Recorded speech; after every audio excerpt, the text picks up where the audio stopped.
Hello YouTube, how is everyone doing? It's Professional here.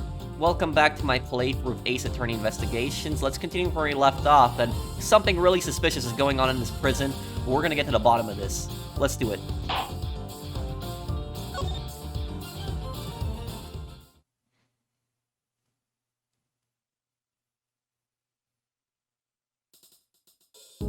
Here we are again. Let's hope that we can find something this time that will really finally reveal the truth behind it all.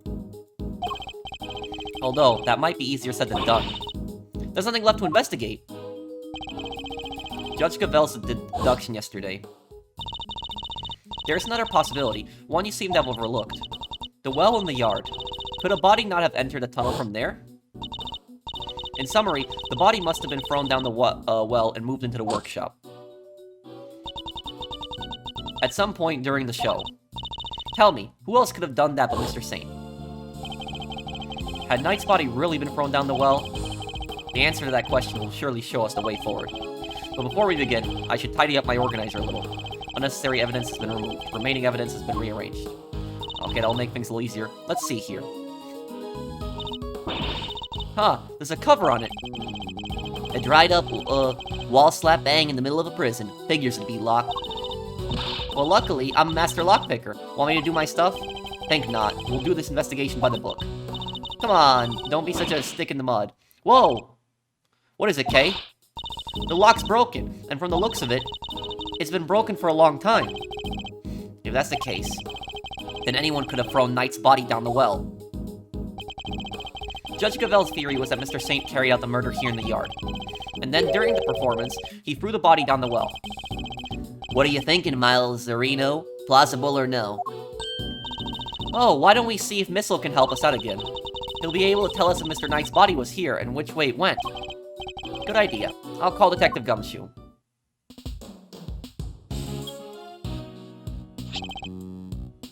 Gumshoe speaking. Detective, I need your assistance. Come to the prison yard and bring Missile with you. You bet, sir. Gumshoe's 7 secret weapons to the rescue again, huh? I'm fairly sure Missile belongs to the precinct. I'd also like you to bring one of our witnesses. Call the Berry Big Circus and ask Miss Regina Berry to come down here with you. Yes, sir. I'll be there before you know it.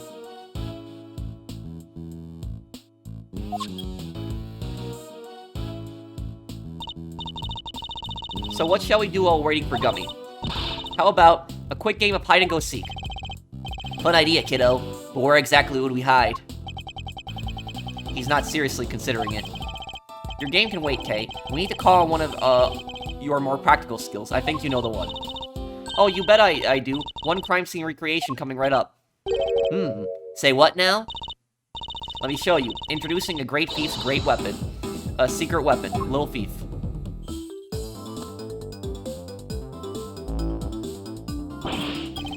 Whoa, whoa! Screens appearing from the thin air? This is some next level tech, little sis. Wanna talk me through the deets? What are you doing now? I'm inputting everything we need for the simulation. Allow me to explain. This is Mr. Thief. It's a device that can recreate crime scenes at specific moments in time based on the data you feed it. How about I start us off with a recreation of what the yard looked like yesterday? Good idea. That was when, they were in the middle of tearing down the stage. We didn't pay much attention to the well then. Who knows? We may have overlooked something.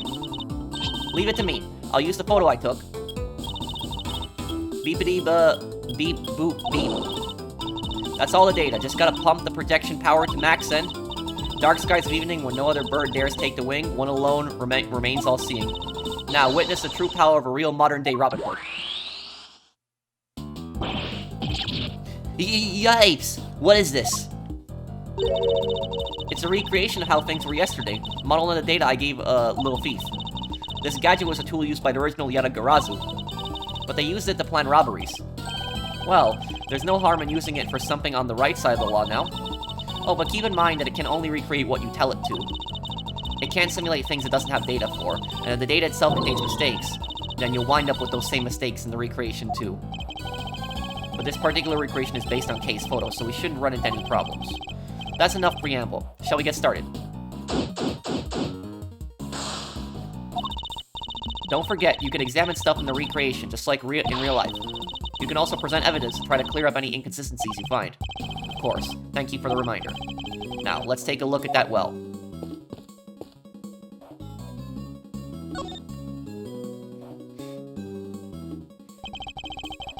We should examine this area carefully. It may just hold the clue we need.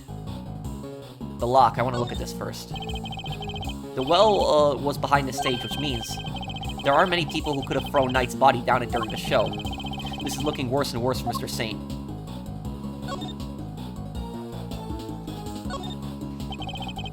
It looks like this was designed for raising and lowering a bucket. No sign of the bucket, though.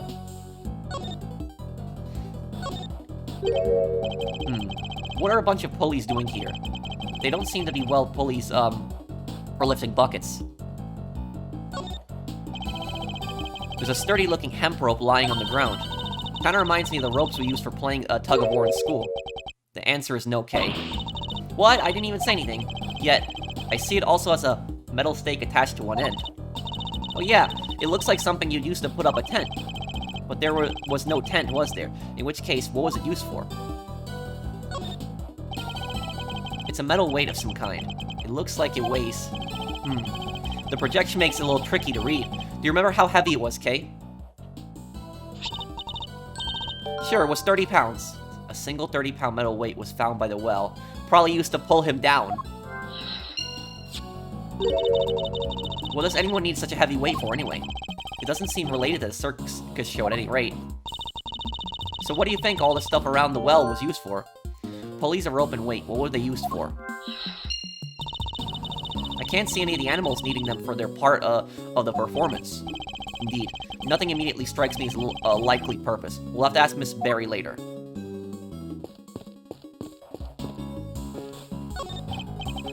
Yes, this is where the circus show stage stood. Do you think people would be interested in a great thieving show? I'm sure the police would be very eager to attend. A wicker basket, or rather a cart given the wheels. Hey, wouldn't it be fun to hop in and race it down a hill? Oh, you know what else would be fun? Racing down a hill on office chairs. Where did any of that come from? Okay.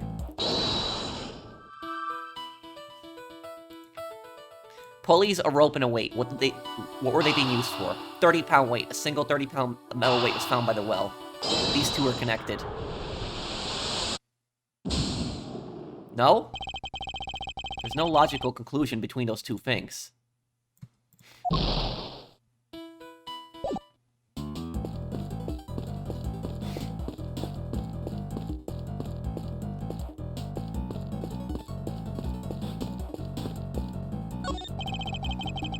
The chairs must have been used for the audience.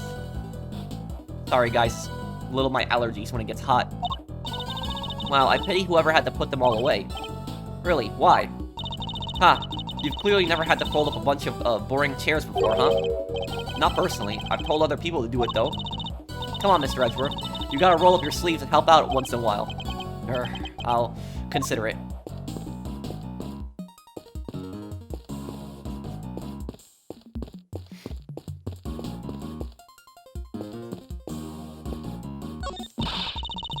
Now that's one impressive fence. I'm sure I could climb it if I... Please don't. It's electrified. I wonder what's on the other side. The warden's office, I believe. I guess she likes to keep a close eye on her pets. This facility would probably function better as a zoo than a prison.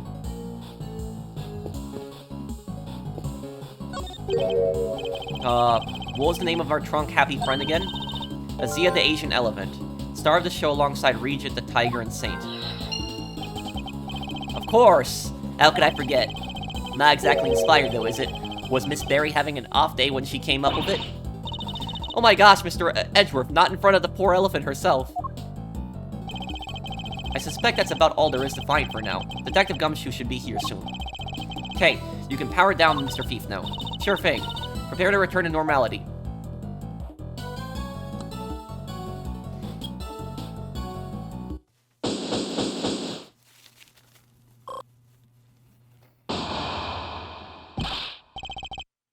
Sorry, sir, I came as quick as I could.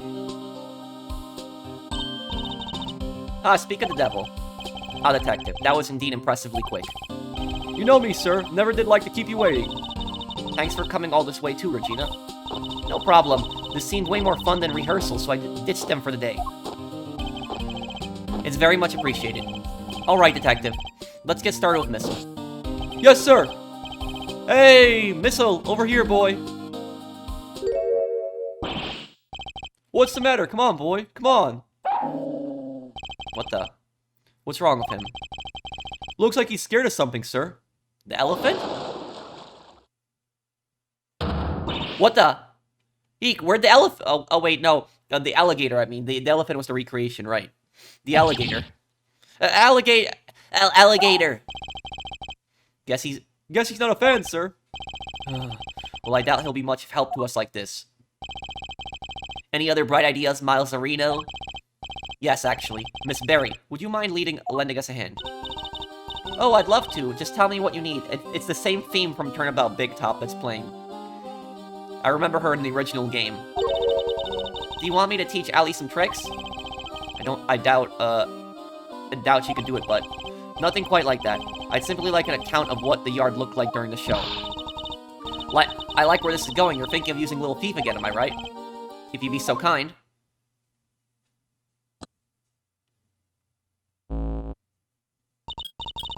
Okay, I've plugged in all the data.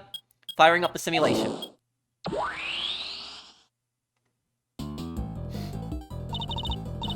Here you go. This is what the yard was like during the show.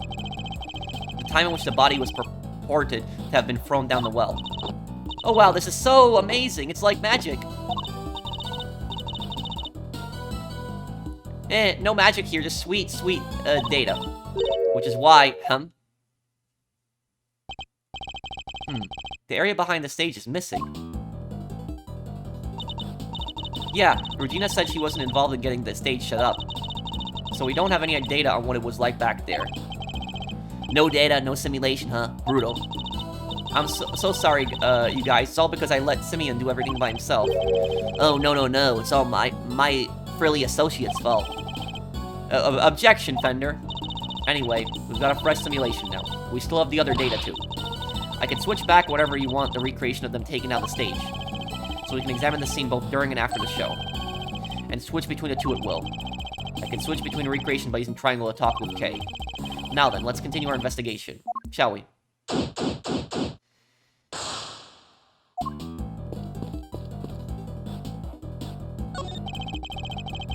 The chairs are lined up neatly for the show. Though we know there are a few empty seats during the performance. Something about this space. The way the seats are arranged. Reminds me of a karaoke contest I entered as a kid. You entered a karaoke contest? I sure did, and I came in second. Even in the depths of night, when no other bird dares to take flight. One alone soars to shine, the light of righteousness on the world's blight. Tell me you didn't actually sing that. So I sure did.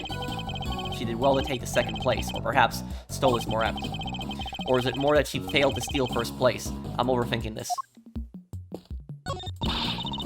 A story forbidden love between a tiger and an elephant. Wish I could have seen it.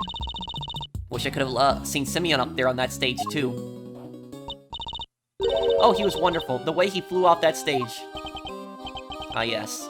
That scene. This victory is depicted in a very unique manner, whereby the villain is sent flying from the stage. Having been ejected from the stage in this manner, the villain no longer appears in the performance.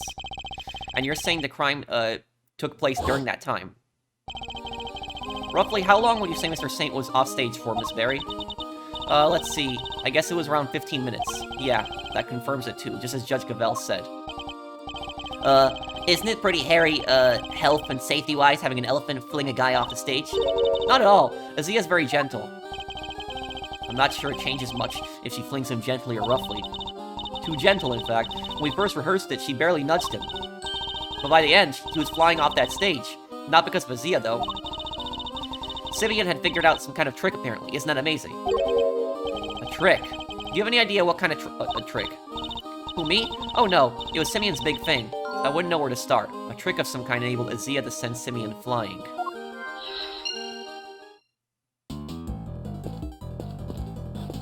This is different right here. The basket was empty in the other recreation. Oh yeah, but it was definitely empty in the photo I took too. Oops, sorry. I made a mistake when I was filling you in earlier. Oh, that basket's for holding Azia's food, but on the morning of the show, all the apples that were in it had vanished. Poof. I totally forgot to mention it. Sorry.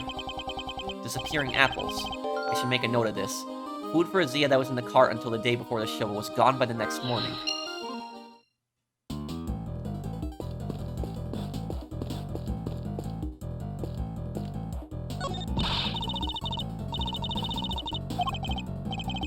Yeah, we've seen this dialogue about the fence. It's the same dialogue again.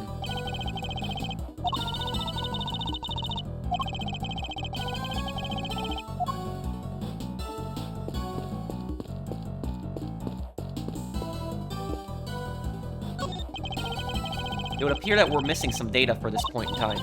Yep, that's about the size of it. You gotta, go steal us some data. I don't steal data, Kay. I use logic and deduction to get what I need. Well, I'm more of an act first, think later gal. Please don't add to my workload with your recklessness. I would hate to have to order your arrest.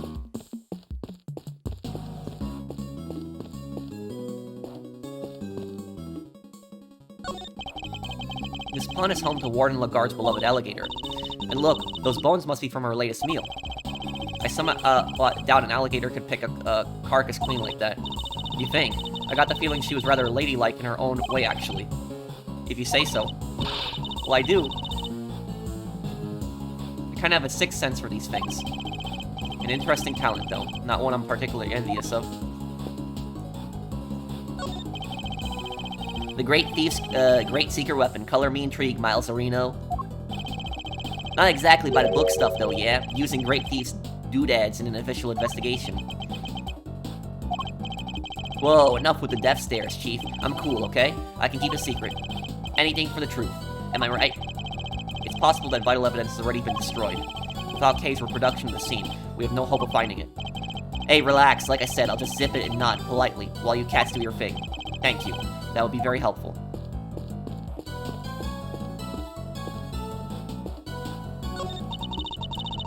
So, do you come to visit the prison often, Regina? I sure do. I have so many little friends here. It's wonderful. And they're all such sweeties, the old faces and the new. I made a new friend only yesterday. Allie's just the cutest. Cute. That full-grown alligator lurking in the depths of the pond? Are you sure about that? Can't help worrying you. You could just walk up and chomp, you know? Oh, don't be silly. She'd never do anything like that. Especially since she's not doing great. I heard she hasn't been herself since yesterday.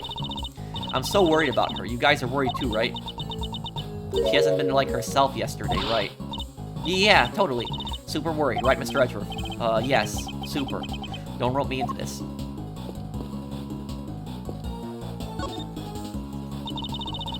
What is it, Mr. Edgeworth?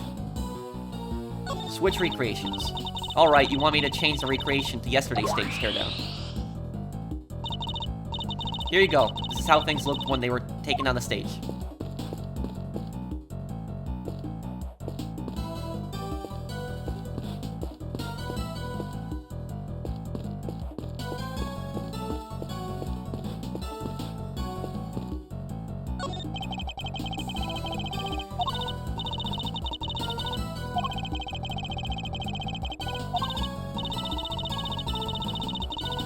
We've seen this one dialogue here. Get through this one here.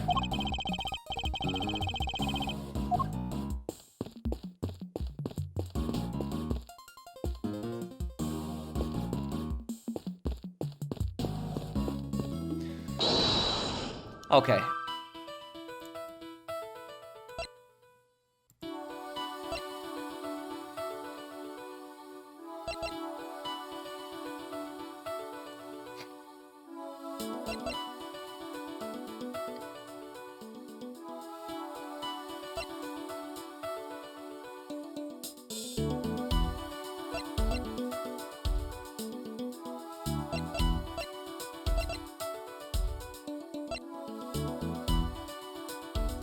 Pulley, a rope, and a weight. What were they being used for?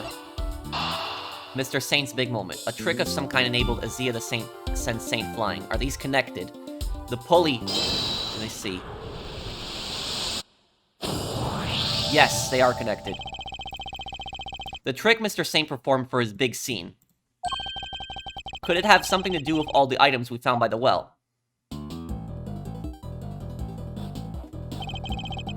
Taking another look at these items. Could they not have been used for this trick of Mr. Saint's? Sounds plausible enough. Hey, I could maybe add it to the simulation. Good idea. Please go and ask Mr. Saint for the details. Roger, Dad. I'll be right back.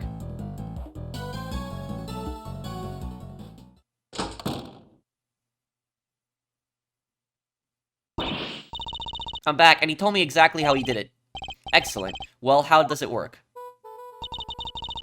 He said he used a pulley at the top of the well to suspend a heavy weight from a rope. And lowered that down into the well. The other end of the rope went through 2 more pulleys. And it was tied around his body. I see, so he used the downward pull of the weight to help him launch himself into the air. But how did he make sure the weight only dropped when he wanted it to? He used a stake to stop it, and that's how. Miss Berry didn't seem to know anything about the trick, or the contraption he built for it. In which case, I suppose it must have been Mr. Saint himself who pulled out the stake. That's right, and to do that, he just used a second length of rope. He tied it to the stake, and then, when he gave it a sharp tug, the stake was released and the weight dropped down the well. It's a great trick. I have to steal it. This one has to go in the Great Thief's Reporter. It may not be quite that easy. These kinds of circus tricks can require years of practice to master. Simply stealing the idea won't be enough. Alright, practice it is then. Well, before you run away to do so, would you mind updating the simulation? Alright, and then we can see how it all worked for ourselves. Okay, I'm switching back to the recreation of the performance.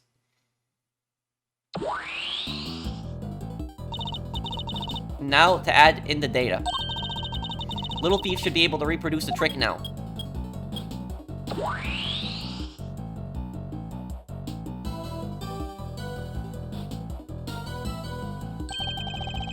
So this is how Mr. Saint performed his trick. A contraption that used a well, a very heavy weight, 3 pulleys, and 2 lengths of rope to send Saint flying during the show. Simeon's full of surprises, huh? I mean, dropping a weight down a well to help him fly off the stage like that, that's genius. Indeed, but I imagine he would have needed quite a lot of weight. More than him, at the very least. It would have taken some serious pull to lift him into the air like that. Something heavier than Saint himself would be needed for the trick to work.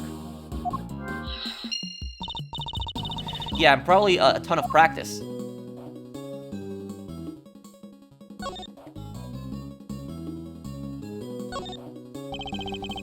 Mr. Saint used a well to construct a contraption that would send him flying from the stage. It made a clever use of 2 ropes. This tarp, it's just like the one we saw in the workshop. This tarp, it's just like the one we saw in the workshop. Hey, he's saying that, yes, but why is it here? But why is it here? Are you okay, Mr. Edgeworth? You've got some kind of blank, and I intend to stay blank until you stop stealing my thoughts.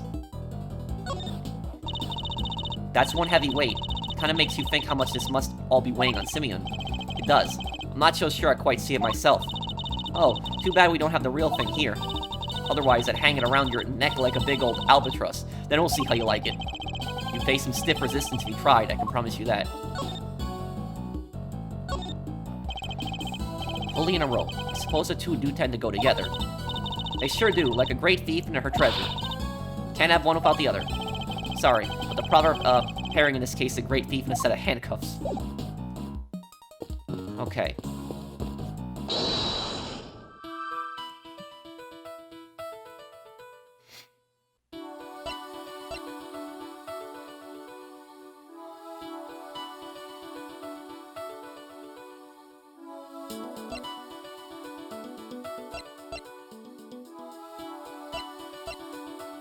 Disappearing apples. Did he use the apples as weight?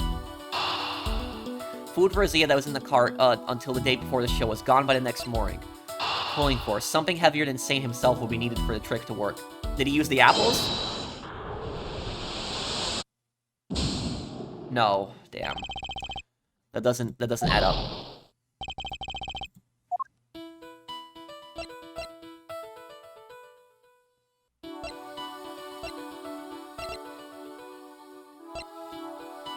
Saint is definitely not 30 pounds.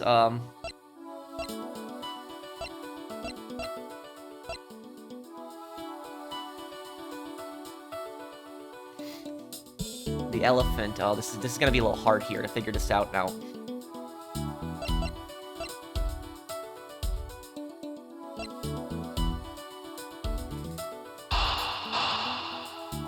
The elephant and the disappearing apples.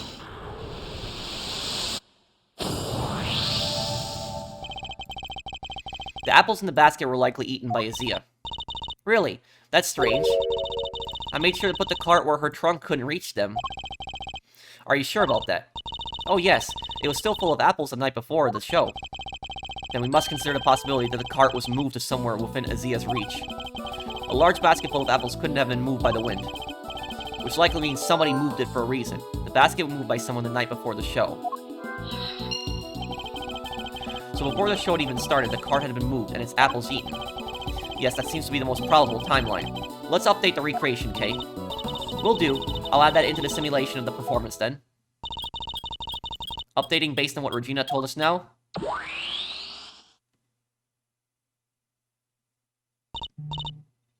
There, all done.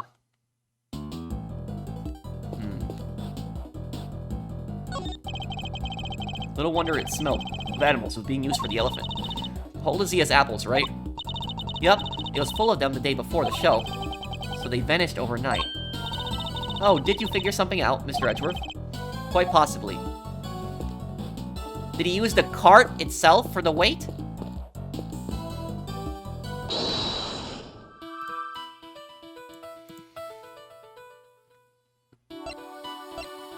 Basket of apples. Something heavier than Saint himself would be needed for the trick to work. Did he use the basket? No.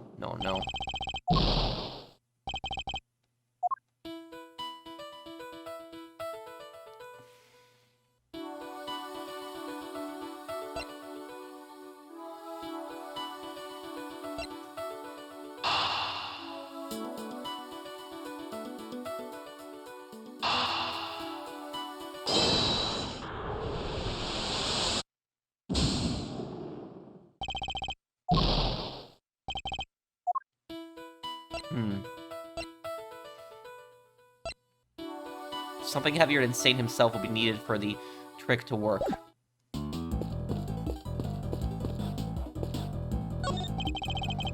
It's the pen that held Azia, the Asian elephant.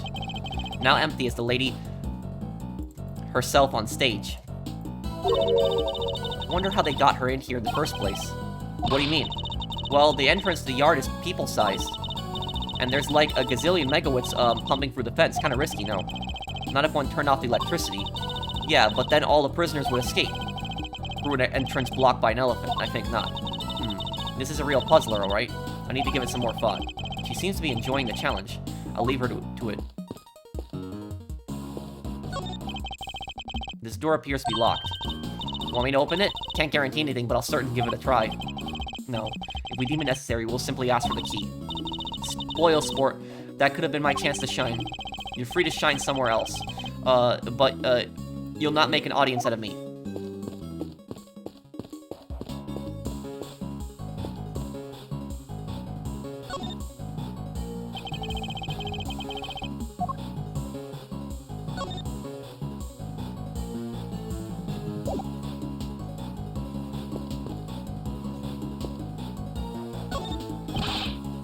Don't say a word, sir. I just know what you're looking for. It's written all over your face. It is. Missile may be temporarily out of action, but my fishing rod is good to go whenever you need it. Oh, and if you want to give the metal detector a shot, I have that too. One of Detective Gumshoe's 7 secret weapons used to find metal. Never seen him so excited. I'll be sure to let you know if I need either of them, Detective.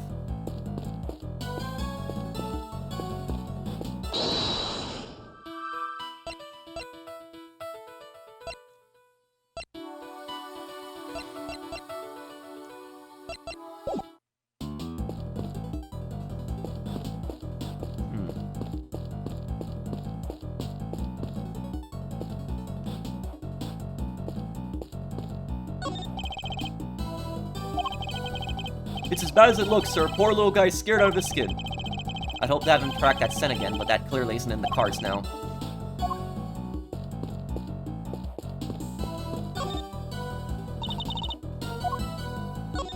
Twitch recreations.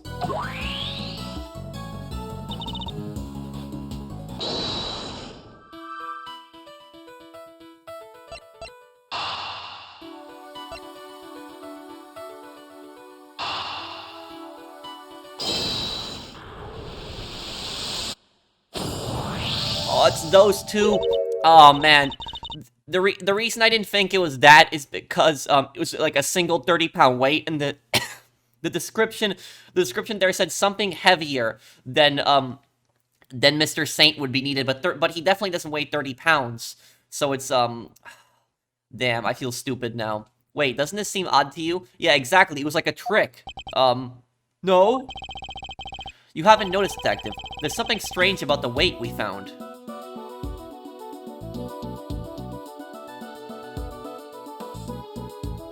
How heavy it is? The one weight on its own wouldn't be heavy enough. More weight would have been needed to lift Saint in the air. Yeah, that's why I wasn't choosing it. Oh man, that's... a single 30-pound weight couldn't have lifted Mr. Saint off the ground. Oh, yeah. In which case, could there perhaps be some weights missing? Sounds like a job for my 7 secret weapons, sir. Should need to use them, or I suppose I should speak with him then. And now... more weight would have been needed to lift Saint into the air. Metal detector, one of Detective Gumshoe's 7 secret weapons used to find metal. This is definitely linked, 100% now. Yes! Detective, I have need of one of your secret weapons. Roger that. No, not the fishing rod. The metal detector, if you would be so kind. Oh, jeez. I'm never gonna get to use my fishing rod. So before we get started, let me run you through how the metal detector works, sir. It's simple enough. It uses this sound and this gauge to tell you how close you are to something made of metal. The closer you get, the more strongly it'll react. When it starts going wildly like this, just give me the order to examine the spot where I'm standing. Say, what do we got here? Oh, the fence. Anyway, that's how it all works. You tell me where you want me to look, sir, and I'll get you right on it. Oh, we're controlling Gumshoe in this part, okay.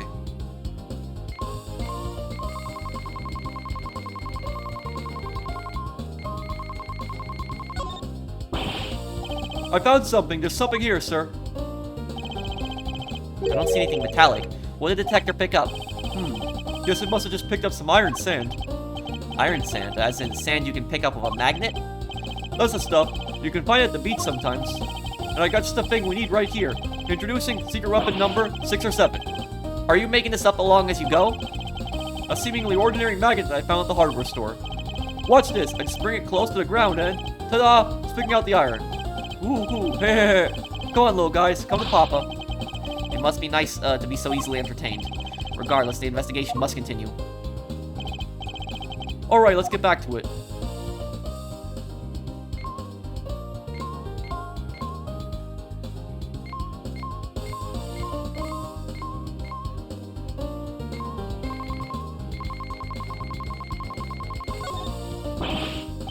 I got something. There's something here, sir.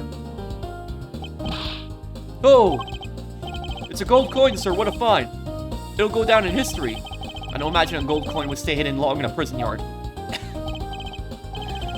Oh, you found it. Never would have guessed it was hiding there this whole time.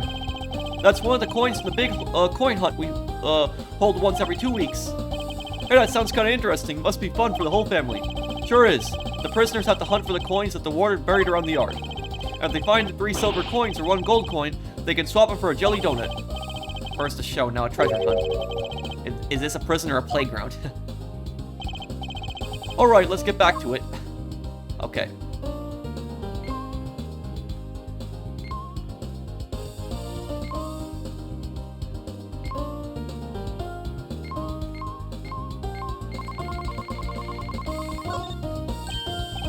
Sir, I'm picking up something over here. Let's take a look, see? Huh? Found these little guys in the grass. They're the same as the weight we found by the well. They must be for Mr. Saint's trick. Did someone hide these here on purpose? I count 4 altogether, sir. That'll be more than heavy enough to send him flying. 30, 60, 90, 120, that'd be 150 pounds. So somebody, hid several of the same weights as the one by the wall. But why? And why over here? Yes, nice work, me. Eek!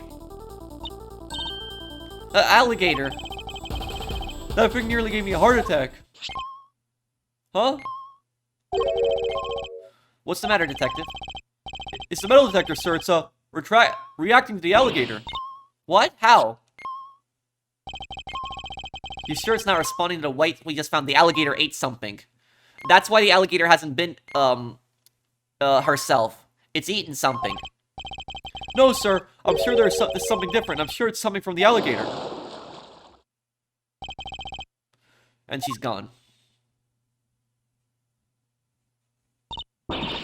Ah, we scared that big snapper good. I don't think that's it, Kay. Huh? Then what is it? Allie hasn't been herself lately. That's the name. Allie, the warden's favorite pet. She wouldn't even look at, the food the warden Lagarde brought her yesterday. She was acting as if, I don't know, as if maybe she'd eaten something that didn't agree with her. Maybe the metal detector was responding to whatever she ate, sir. Oh no, what if she ate one of the weights? I highly doubt that even an alligator could swallow a 30-pound lump of iron. So what did the metal detector actually pick up? And why would someone hide those weights? Perhaps I missed something when I looked at the equipment by the well. Okay, could you recreate the scene again? Coming right up.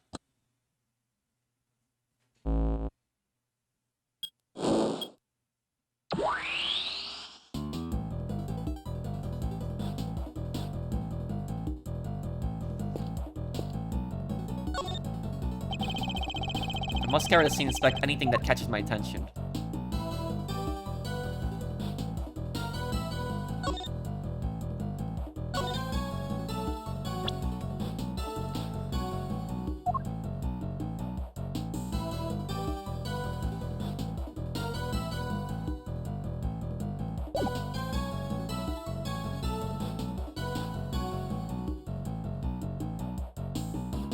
Wait a second.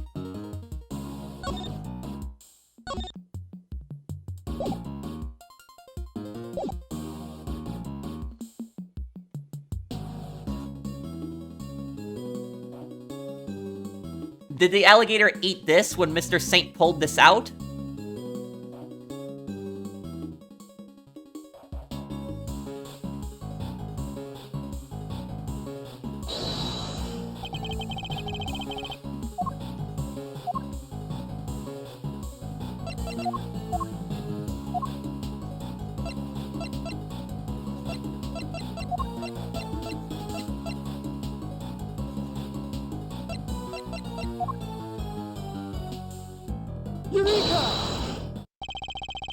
Think about the two recreations, the one during the performance and the one we're looking at right now. There's a major difference between the two. Namely, that one of the ropes is missing. Oh yeah. Mr. Saint's trick wouldn't work with only the items we see before us. So what happened? Where did the missing rope go? I think one of the pieces of evidence we've collected might tell us exactly that. Really? What shows us where the missing rope went?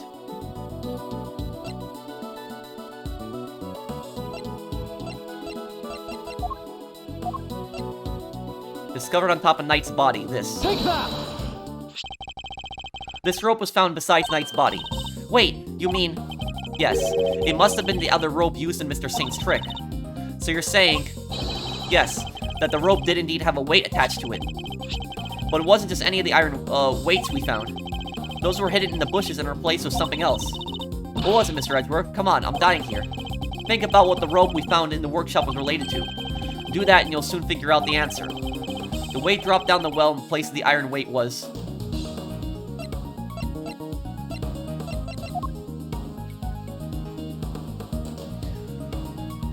The weight dropped down the well in place of the iron weight was...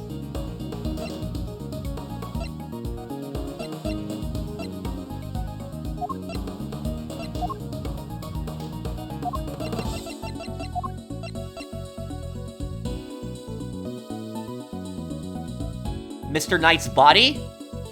Take that! It can only have been Knight's body that was dropped down the well. What? Mr. Knight's body was the weight.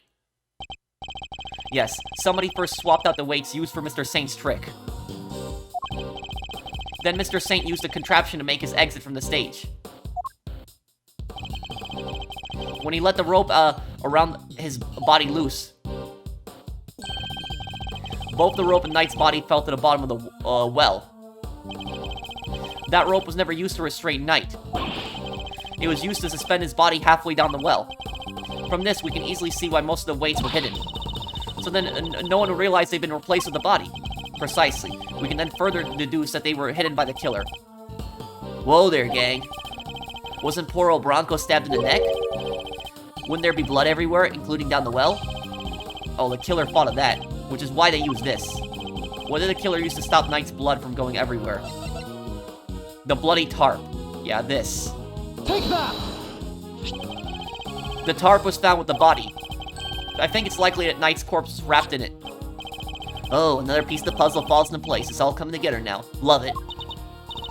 But all we've done is proving that the body did go down the well, which means we're helping to prove that Simeon was the killer. No, not quite. But what about Judge Gavelle said yesterday? But if Mr. Saint truly is the killer, why would he need to go to such lengths to commit his crime? That's true. Knight's body fell down the well when Mr. Saint used his contraption during the show. Therefore, it reveals nothing about where the real killer actually was or what they were doing at the time. It's only designed to throw suspicion onto those who were not at the show. Yeah, I guess we did suspect Mr. Canis right away, huh? That was the killer's goal, to make us think that the crime took place during the show. In other words, they used a well contraption to construct an alibi. Miss Berry, when exactly did Mr. Saint put his contraption together? It would have to have been the day before the show. The night before, actually. Yes, we started getting ready for the show at around 9 p.m. And I think we finished at around midnight. In which case, the killer must have switched the weights out for the body after that point. The body was left dangling inside the well the night before the incident. Used during the show to send Saint flying, the weights were replaced with the victim's body by someone. Did Canis know about the contraption? Even if he did, he wouldn't have been able to do much with it. And I highly doubt that he taught his dog to suspend bodies halfway down wells.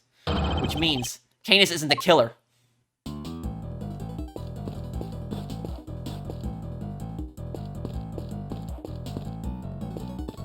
I think the alligator ate the steak.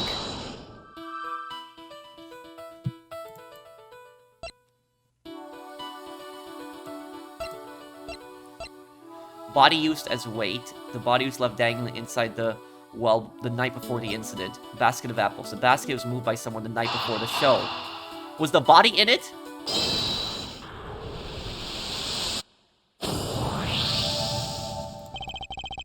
The basket was moved the night before the circus performance. And we deduced that the weights were switched out for the body at around the same time. Hard to chalk that up coincidence, huh? Then the next question we should be asking is, why was the cart moved? I think I can hazard a guess. The cart would have been blocking that door. Which can only mean that somebody needed to open it. Now let's see what's... Oh, great. It's locked. Let me ask a guard for help. Hey, Mr. Guard. Yes, miss. What can I do for you? That was fast. Guard, where is the key for this door? Oh, the warden keeps hold of that. I'll go ask her for it. Warden Lagarde is the only one with a key. Meaning if someone did open the door, they would have had to get it from her somehow. Thanks. Thanks for the help. What? Look at all these breakers. They must control the electricity for the whole prison. So we're thinking somebody got in here the night before the show, right? But why? What were they trying to do? Well, I doubt they came here by mistake thinking it was a break room. They must have come to tamper with the switches. Did they turn off the power to something? Come to think of it, wasn't there something that lost power? The cameras! The cameras lost power, and then the cameras, the time changes on the cameras. Well, what might have lost power had a breaker been flipped? Cameras.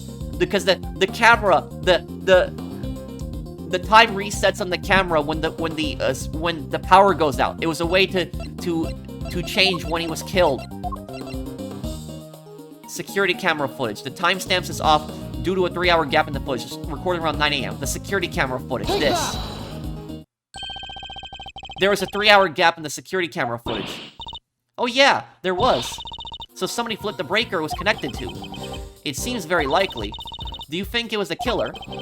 It's true that shutting off the cameras would have made things easier for them. It would. Which means the killer would have to be someone who had access to the breakers. And it seems only one person has the key. It couldn't be. Could it? Locating the power room just of the prison yard, where they tampered with the night before the body. The warden? Alright, little thief. Your work here is done.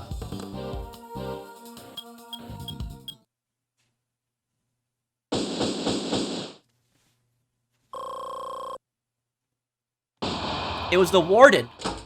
Everything points towards the warden being the killer.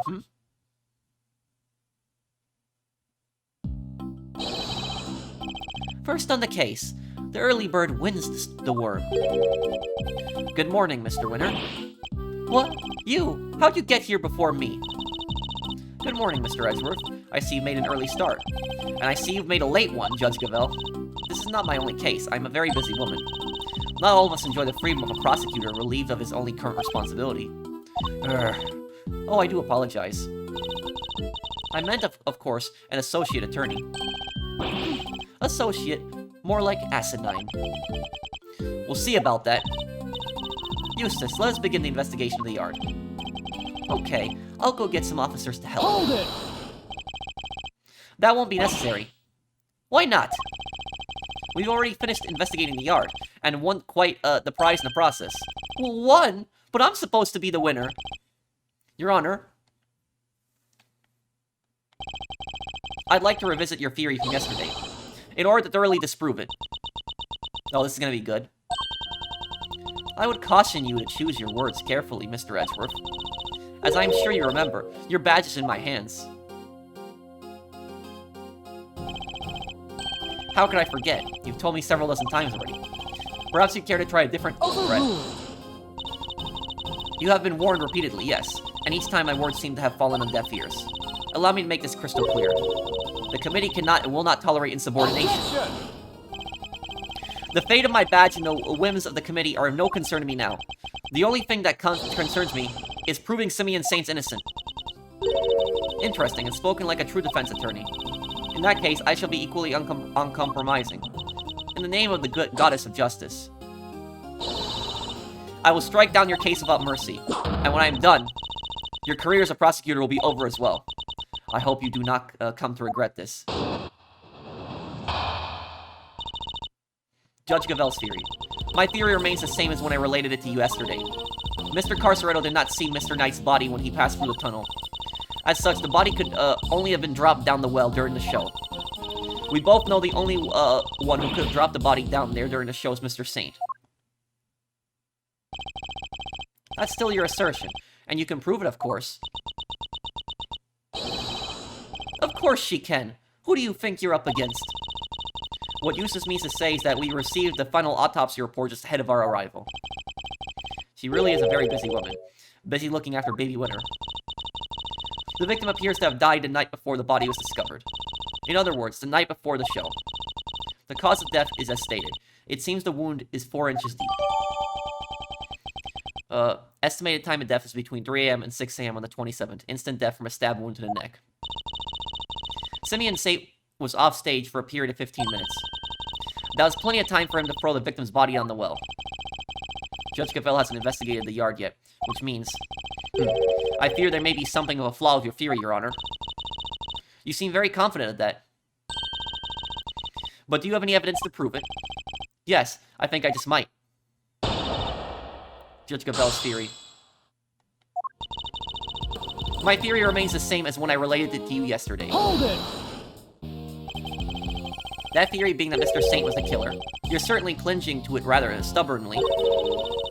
And you are certainly clinging rather stubbornly to the idea that Mr. Saint wasn't the killer. Do you have any conclusive evidence that he wasn't? Any idea who the real killer might be? I'd like to see what evidence you yourself have first. I am an emissary of the goddess of justice. My words are her words. But her words are wasted on you, I see. You would challenge me if I said the sky was blue. Is this a court or a cult? If you truly mean to refute the word of the divine, then come, show me your evidence. Mr. Carceredo did not see Mr. Knight's body when he passed through the tunnel. Hold it! Isn't it possible Mr. Carceredo simply failed to notice the body? Assistant to the associate attorney, you have been through the secret passage, have you not? Whoa, how'd you know? I noticed mud on you yesterday, on that charming key in your hair to be precise. That's incredible, you could be a great thief with great eyes like that. Answer me truthfully, in the name of the goddess. Would you or would you not have noticed the body had one been present? Well, you know, I guess I would've. There you have it. Mr. Carceredo did not see a body, which means there was no body there to see. As such, the body could only have been dropped down the well during the show. Hold it! Could you talk us through your reasoning on that a little more? The day before the performance, Mr. Knight borrowed the keys from Mr. Carceredo. More specifically, the key to his cell. Mr. Knight then used the key to leave his cell and enter Mr. Saint's cage. Mr. Saint took Mr. Knight to the yard in that cage, and that's where he killed him. The following day, Mr. Carceredo crawled his way through the tunnel, but there was no body there yet. Wait a second, that doesn't add up. Mr. Carceredo smelled that sweet smell, so Mr. Knight must have been in the tunnel already. No, his body did not pass through the tunnel until sometime after Mr. Carceredo had crawled through it. Mr. Carceredo used the tunnel right around the time the show was starting. The body was discovered just after the performance ended. From which you deduce the time that the body could only have been thrown down the well during the show. Yes, and who the culprit must be. We both know the only one who could have dropped the body down there during the show is Mr. Hold Saint. it! Are you sure about that? Could nobody else have done it? I understand that Miss Barry was on stage for the entire performance. Most of the prisoners were watching the show. And those who were not have plausible alibis. What about the guards? They too were watching the show, as was the warden. The warden is the one The warden is the most suspicious right now. How can you be so sure? A guard could have easily approached the well unnoticed. None of the guards left their posts during the show. I have checked this for myself, you know. I took statements from each and every one of them. She's thorough, I'll give her that. Are you finally ready to accept the truth? That the killer could only have been Simeon Saint? Judge Gavelle hasn't carried out a full investigation of the yard yet. Which means we've got the advantage for a change. I should review the evidence we gathered during our investigation of the yard. Okay, I can't wait to prove her wrong.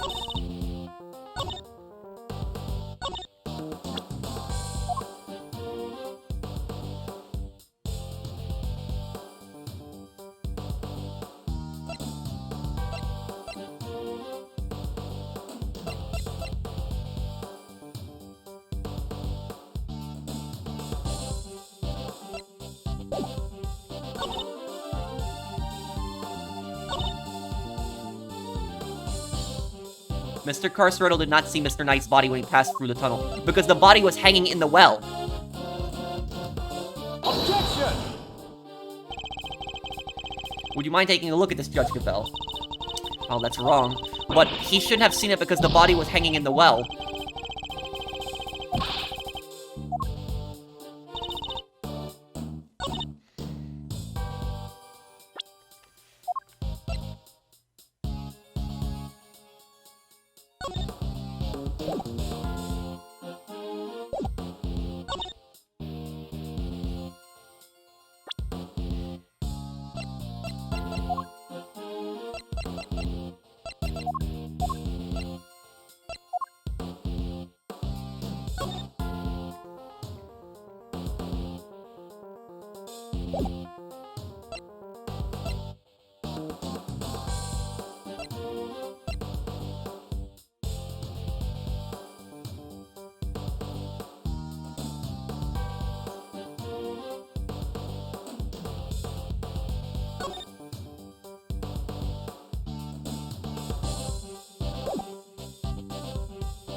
The breakers. I'm curious if I should use this as evidence for...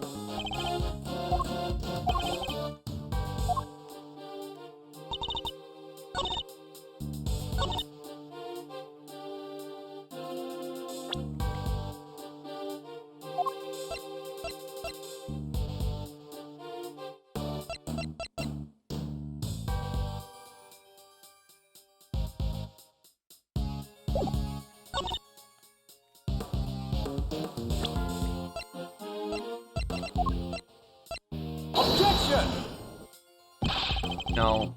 Bring up the breaker room.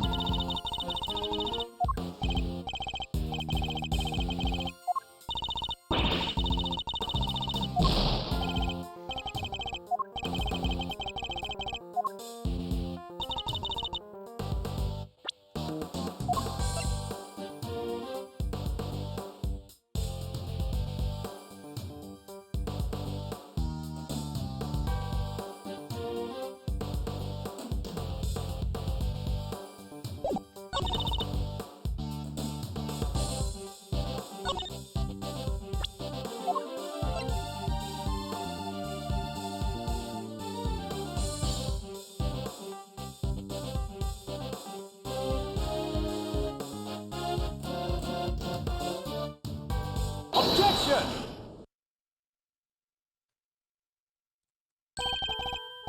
Sorry, Your Honor, but there's something else you're going to have to take into account.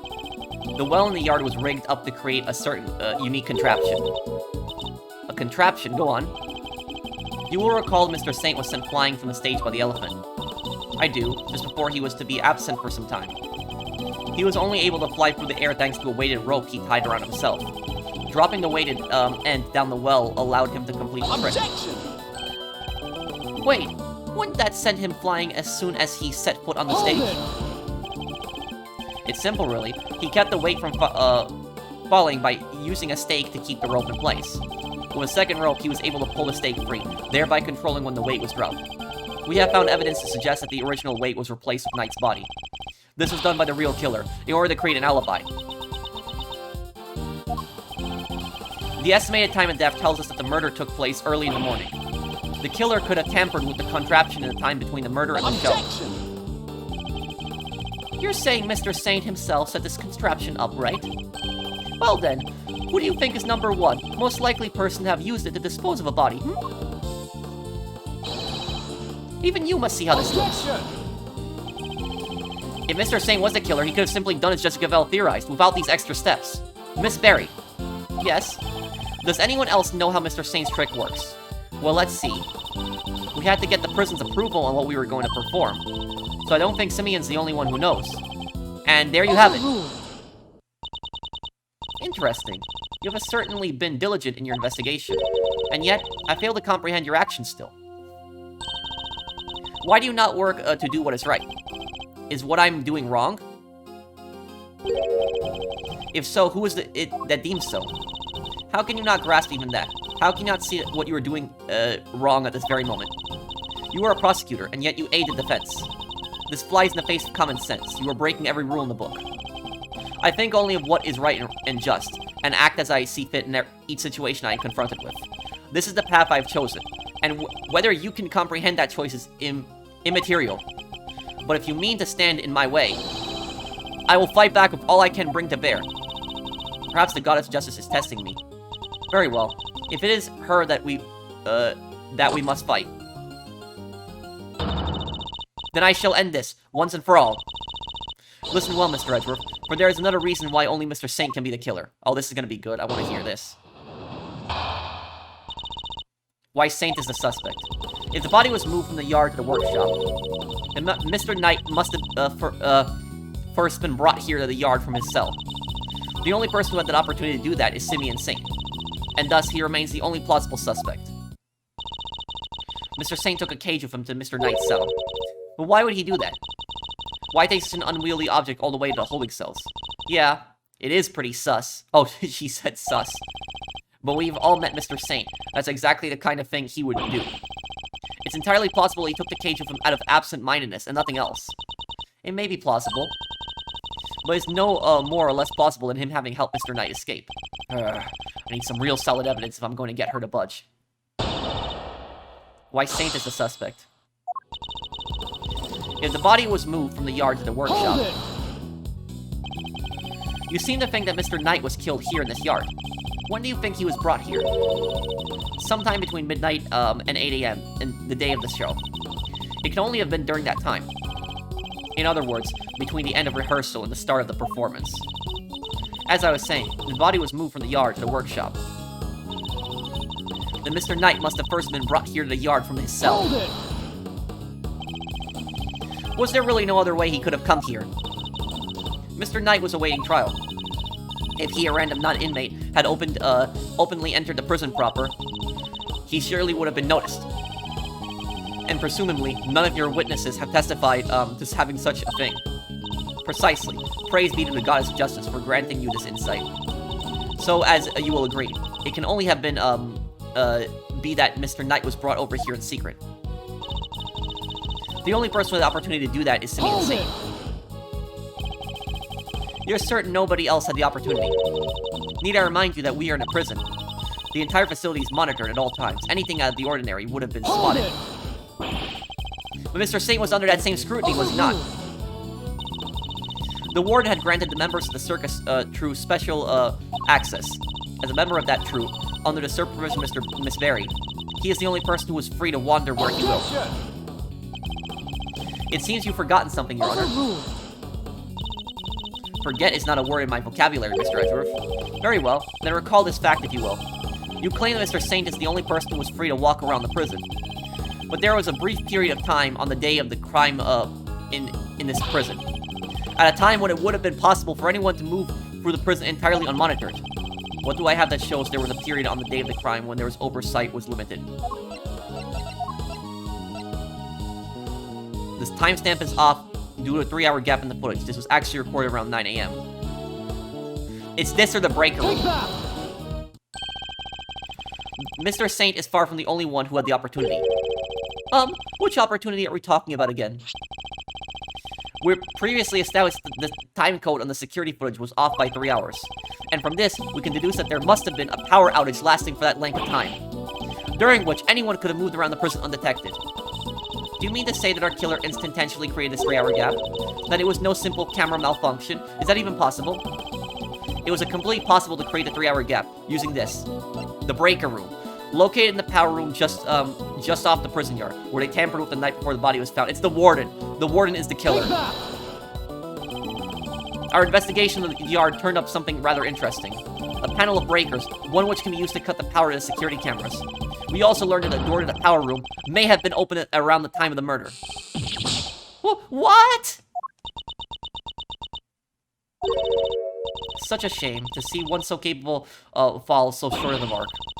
Mr. Edgeworth knows what he's doing. Ha ha ha ha. Then how does he explain the lock on the power room door? Oh yeah, it was kind of locked up tight. And the warden's the only one with the key. Those breakers are vital to the prison's infrastructure, so I very much doubt that anyone could have gained access to the power room's keys so easily. Objection! The warden is the killer. Looks like the warden's gonna be joining the inmates soon. No, but one person could have.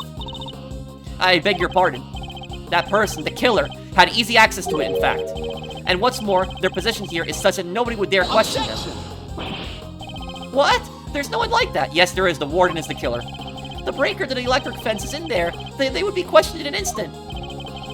There's only one person who meets these criteria. I can hardly believe it myself, but I have to follow where the logic leads. The person who had access to the power room key was... Fifi Lagarde, warden of the prison and animal lover who considers physical contact to be very important. Her. The warden is the killer. Take that! The real culprit is...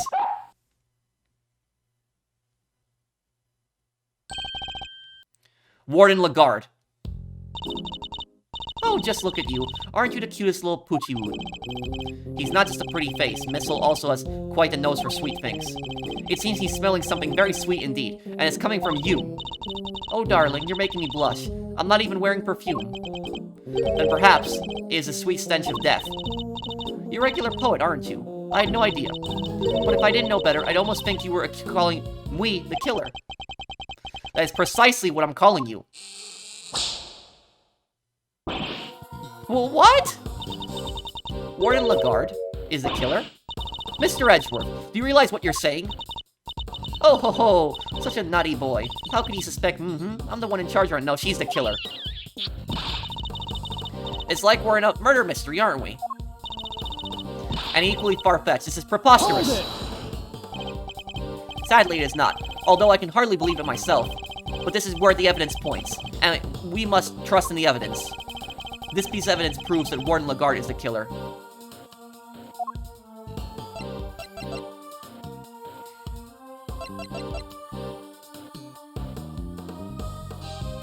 The breakers?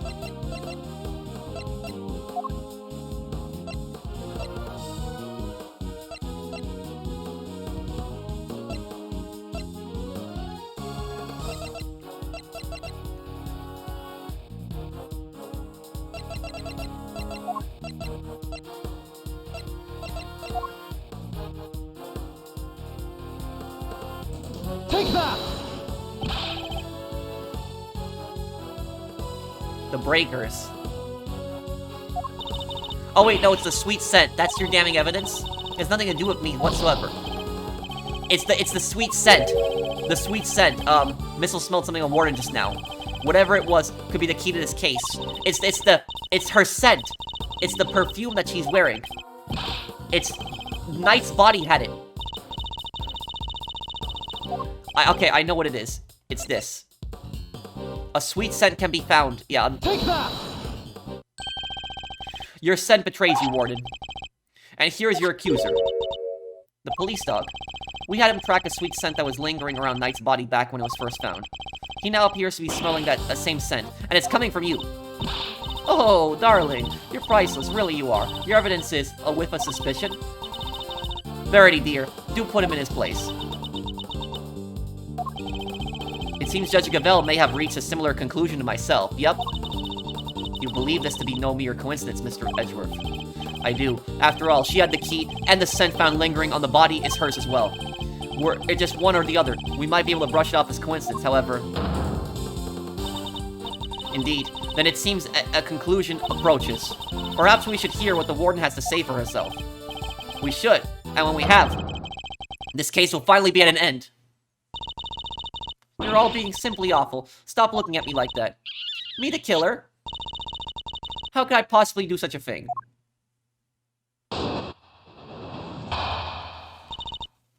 I didn't do it. Verity told me everything she knows with the case, sweetie. The victim died in his cell, so by your logic, I would have had to have him killed there. But how am I supposed to have moved the body, especially as I never went into the prison? I was too busy with work, you see. I was cooped up in my office until, right before the show began.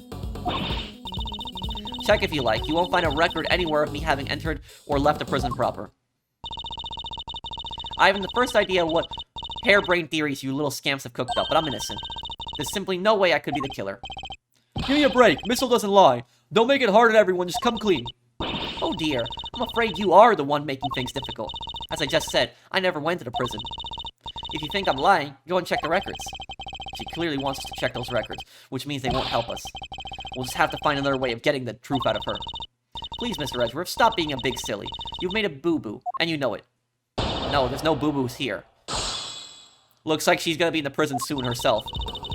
Verity, told me everything she knows with, the case. Hold it! Judge Gavel told you everything. Are you close?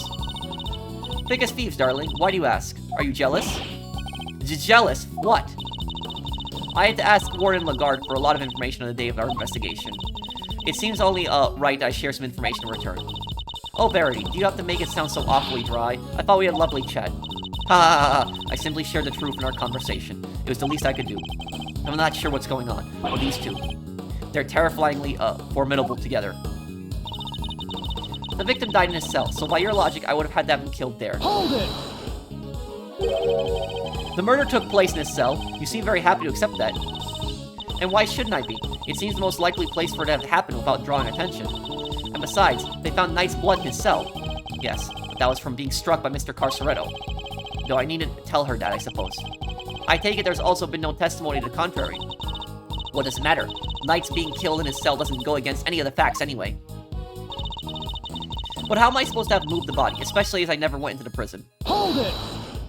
Do you have any evidence that you didn't enter the prison? Please, darling, let me finish. I was too busy with work, you see. I was cooped up in my office until right before the show began. Hold it! So you were in your office the whole time, and you didn't notice anything unusual? No, I can't say that I did. And you didn't notice anything missing? I must confess, I'm a rather messy girl. And a forgetful one at that. I put something down, and it's lost forever. It's a curse, darling, a curse. I even lost some important evidence recently. It was gone, poof, just like that. What? And she still has a job. Honestly, if somebody came into my office and took something, it might be years before I noticed. Seems like I'll need more than the power room key to expose her. On the day of the murder, I was working in my office, and looking for something I'd misplaced. Even if I had reason to go into the prison, I simply wouldn't have had the time. Check if you like. You won't find a record anywhere of me having entered or left the prison proper. Hold it! Sure, maybe you didn't go through the main entrance to the prison. But what if you took another route? Oh, come now, sweetie. Surely you don't mean that awful, filthy tunnel they discovered. He's talking about the garden. Why, until yesterday, I had no idea it even existed. No, you had another way in. I'm certain of it. A route that didn't require going through the main entrance or the tunnel. The route you took went through this location. The yard. Take that! Through the fence. Warden, you took Knight from his cell and brought him to your office. Which is just happens to be connected to the yard. If you had a way through the fence, then you would have been able to circumvent both the entrance and the tunnel. Hehe, a gold star for creativity, darling. And how would I have gotten through the fence? The extremely high fence, topped with razor wire, with thousands of volts of electricity going through. Yeah, how's she supposed to have gotten through that? The fence electricity supply can be cut off from the power room. And only you had the key, Warden. No one but you could have done it. Utterly ridiculous. The power room is on the prison side of the yard. Warden Lagarde was on the detention center side. How would she have even reached the power room? Exactly, Verity, darling. Well, clever, plus, you've dug yourself a real hole now. If there's no record of Warden Lagarde having entered the prison proper, then the idea that she could have shut off the fence by using the breaker is out of the question. There must be some way she could have done it. Take a deep breath, big guy. Lose your cool, and you've lost everything. But if I don't find a solution, she might still wiggle out of this. Hey, I said take a deep breath, not freak out and completely lose your cool. There's nothing to be gained by banging your head against the walls. Same wall, yeah? No matter how you look at it, Warden Lagarde couldn't have done it alone. Mr. Edgeworth, if you cannot find a...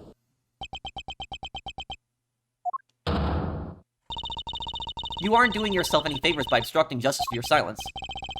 That was a reflective objection. But now that I've yelled it, if I don't come up with an answer, it's all over. I have one more thing to add. If you'll permit me.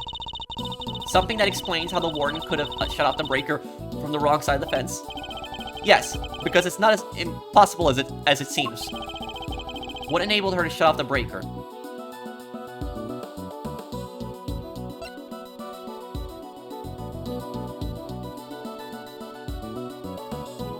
An accomplice.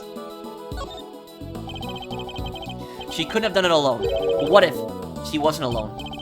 Oh, now we're talking. Way to flex the old gray matter, kiddo. I believe that Warden Lagarde had an accomplice. Enough. You disappoint me, Mr. Edgeworth. What do you mean? Mr. Edgeworth has said nothing wrong. The inmates of this prison are all issued with security bracelets. The ones that raise the alarm if people go where they're not supposed to. Ah! I see that you have realized your error, and we are, of course, within the prison grounds. Where not only are the bracelets worn, but even the guards surveil each other for signs of wrongdoing.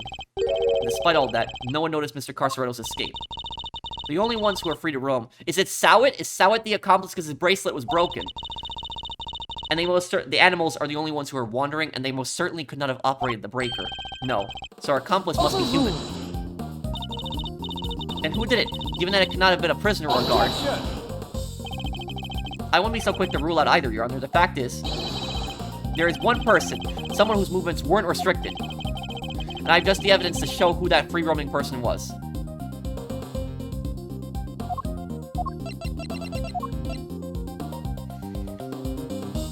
Sowet's bracelet wasn't working at the time of the incident and could not be detected by the sensors. Mr. Sowet's bracelet. Take that! This is one of the prisoner's bracelets. Indeed, a broken bracelet belonging to a certain self-proclaimed model prisoner. What do you mean? And who is this prisoner? Sowet would have only done that if he got something out of it. Frank Sowet. And his name stands for, is Frank saw him. Sowet. Warden Lagarde's favorite inmate. Oh, look how nervous she's getting now. It's strange, isn't it, Warden?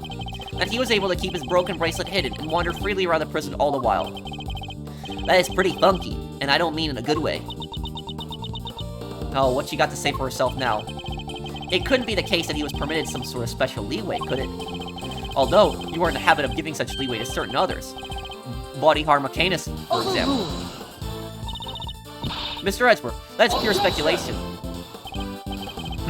In that case, why don't we ask Mr. Stout himself? I'm confident he will confirm for us that he and Warden Lagarde were accomplices in this crime. If the two of them had worked together, a certain route into the prison becomes viable. The real route by which Knight was moved from his cell to the prison proper. Recall that there were two big obstacles in her path. First, a security camera outside Knight's cell. Second, the electrified fence in the yard.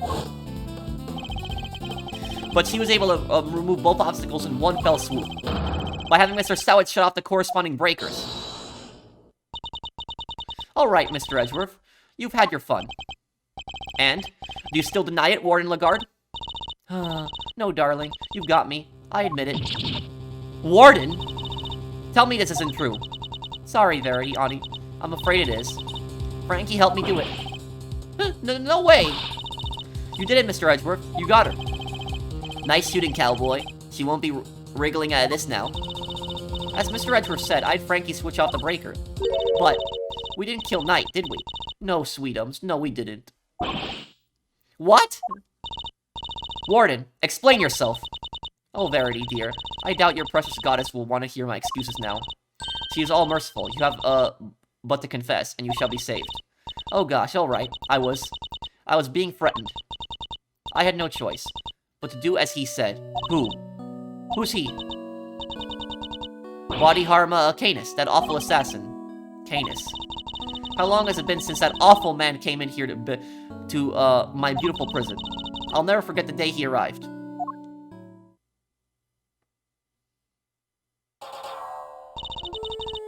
That moment we were alone, he said this to me.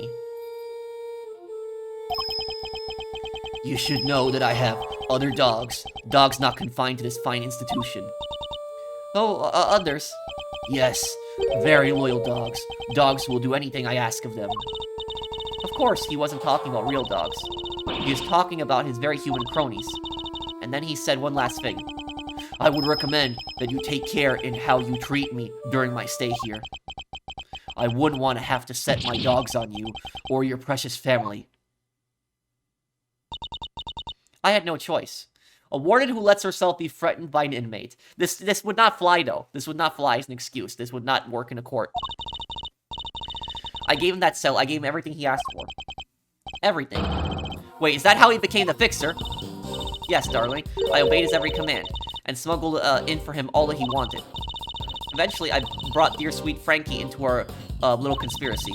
He agreed right away, of course, because I made things easier for him, too. So you were smuggling in contraband. How exactly? Once a week late at night, Frankie would shut off the breakers. That allowed me to go from my office into the yard without being seen by the cameras. Then I simply dropped the packages down the well on the prison side and went back through the fence. Each one of them, spritzed it with a little of my perfume. So that's what the sweet smell was. Yes, it was a signal for Canis' dog. When he picked up the scent, he would fetch the packages and bring them back to his master. We had to make sure Rocco wasn't in his cell at the time, of course. Can't have been easy keeping him from finding out. Oh, we're all very much creatures of habit here at the prison, darling. Everything runs to a schedule. Meals, exercise hours, that sort of thing. We knew when he wasn't there. And that adorable little bear of his freezes with fright at the sight of Canis' dog, poor thing. So there was no risk of him raising the alarm either. He has oversight over everything here at the prison, which made her the perfect mule. With her on his side, Canis couldn't fail. Frankie would speak out again early in the morning to switch the breakers on, and our work was done. Apart from fixing the time codes and the cameras, which I would do later when I got the chance. You have shared a great deal, Warden. The gods of justice will surely take your honesty into account. I've been the most dreaded fool, I know. I'm supposed to be the one in charge. The day of Knight's murder was also one of our delivery days, and so Frankie, bless his heart, did his usual work with the breakers. But there was no package for me to deliver that day, so I didn't go out into the yard. So that's the secret behind the fixer system, and why she was The police have been trying to track down his accomplices for the longest time. Even I've had to lend them a hand myself, you know. Heavens know how many times I've hauled, the secretive scoundrel into my office to talk to me. But no matter what I say, or how much evidence I present him with, he simply won't say a word. That's why you were interrogating Mr. Canis over and over. Exactly. I was trying to track down those horrible, hench people of his. I borrowed everything the police had on that rotten scoundrel. I watched his every move, intercepted every letter he wrote. His letters. I suppose she must know about his correspondent chess games, too. But no matter what I did, I couldn't turn up any clues as to who his underlings were. Living in fear like this, it's... Oh, you just can't comprehend it. As you have just heard for yourself, Mr. Edgeworth, the words of Warden Lagarde's confession have cleansed her of all suspicion. Surely there is no need to hound her any longer. Has she really been cleared of all suspicion, though? Or is there more about her to uncover? There's definitely more. I'm sorry, Your Honor, but this conversation isn't over yet. And I think the Goddess of Justice would agree. So you mean to make her suffer even more than she already has? Unfortunately, her suffering under Mr. Canis does nothing to prove her innocence in Knight's murder, yeah. She admitted herself that she knew of and even facilitated the so-called Fixer's delivery route. I believe she used that same route to move Knight's body. And where is your evidence, Mr. Edgeworth? It's in the fact that the sweet smell of Knight's body is the exact same scent Warden Lagarde used to signal delivery. What do you make of that? Well, that's because we've done it so many times by now that the whole well probably smells of it. Some of it must have just rubbed off on his body. That does match a statement Mr. Carceretto provided. A smell, yeah. Always smelled kind of nice down there. Nice. Gee, I don't know. Smelled sort of like dessert, I guess. His words would seem to suggest that the smell had permeated the well. You've been rendered speechless, I see. Then I hereby move to adjourn this session of the court. No! What do we do, Mr. Edgeworth? What can I do? Is this as far as we go? Finally! So we're actually done. Yes, Eustace, it seems we are. By the power vested in me, this court is adjourned.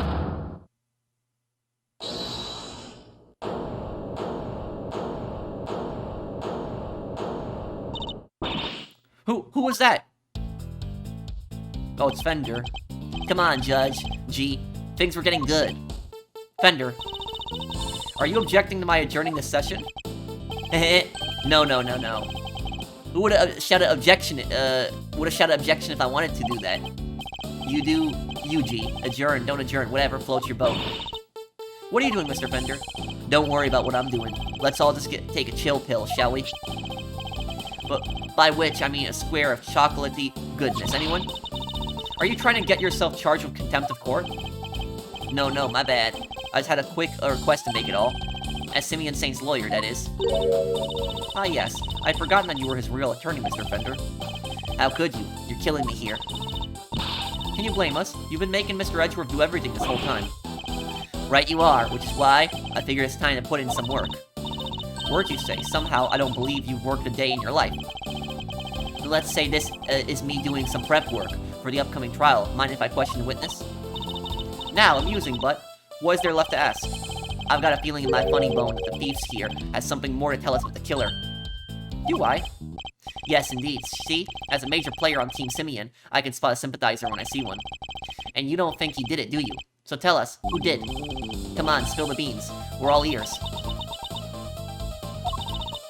Mr. Edgeworth, what's he doing? He's trying to coax Warden Lagarde into giving something away. Ask yourself, why would she go to all the trouble of sending Knight's body on such an odd journey? It's because she wanted to frame Mr. Canis. She did, no way. If he was convicted of committing murder here, that could have been grounds for a transfer to another prison. Most likely a more secure facility. And where he'd be, out of her hair forever, huh? Precisely. She saw opportunity and seized it. No. Saying, can't not be the killer. That's not fair. I was all ready to prosecute him. I know, right? But maybe we should find out what she thinks first. Don't want to get the wrong guy, huh? Yeah. So that's what the motive is. She was trying to frame Canis. Nice. Now Mr. Winter has to go along with it too. Well, Warden, are you happy to testify further? course. How could I refuse the silver-tongued devil? Eddykins, you have such a way with words. Just doing my job, thief. Besides, one can't tell the truth without telling the whole truth. Can one? I'm simply dying to tell all. Verity, darling. Do say you'll let me. As you wish. Court is unadjourned. Can't believe you pulled that off, Mr. Fender. Ooh, me either. Thank you for the timely intervention. Hey, it's the least I could do. Kay's not wrong. I've been leaning on you hard. And besides, the defense never rests. Am I right, eh? Simeon's depending on us. Sadly, I think I just about exhausted my reserves of cool lawyer chat there. And we can't foul this up now.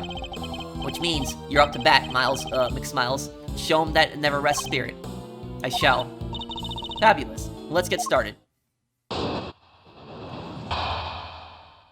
Okay, this is gonna be good. My truth.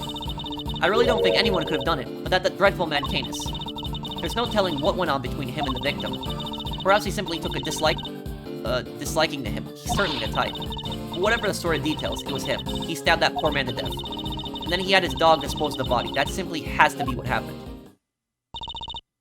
The victim, Mr. Knight, yes. I did him the most terrible disservice.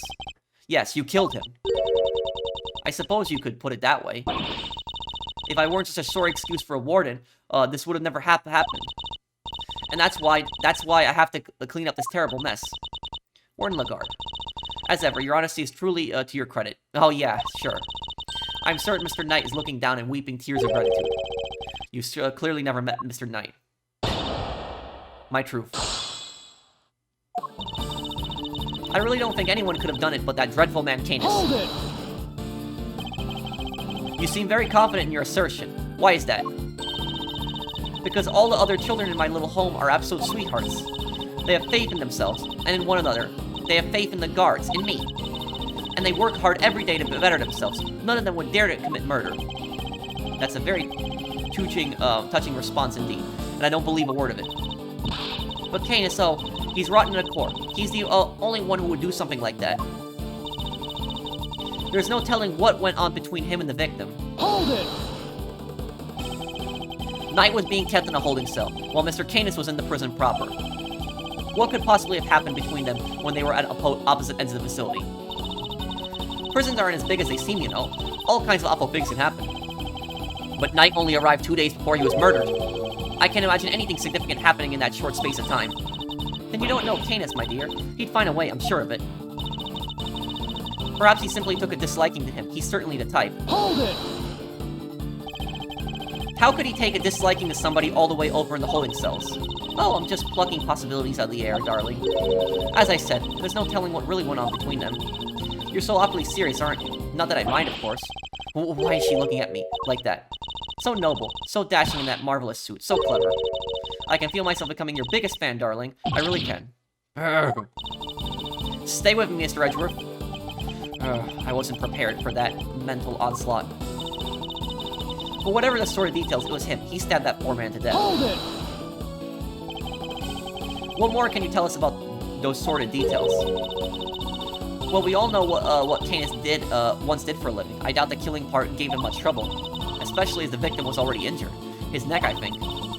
Couldn't turn his head to the right, poor dear. That's what they told me when they brought him in anyway. They must make some sort of report for the warden when new prisoners are admitted. You seemed keen for us to think you didn't know much about Knight. That's because I didn't, sweetie, and the victim was simply a fun target to that monster, nothing more. I expect Canis used that chisel that was hidden in that chess set, don't you? Awful, grisly business. Just imagine, the man probably didn't even have time to cry out.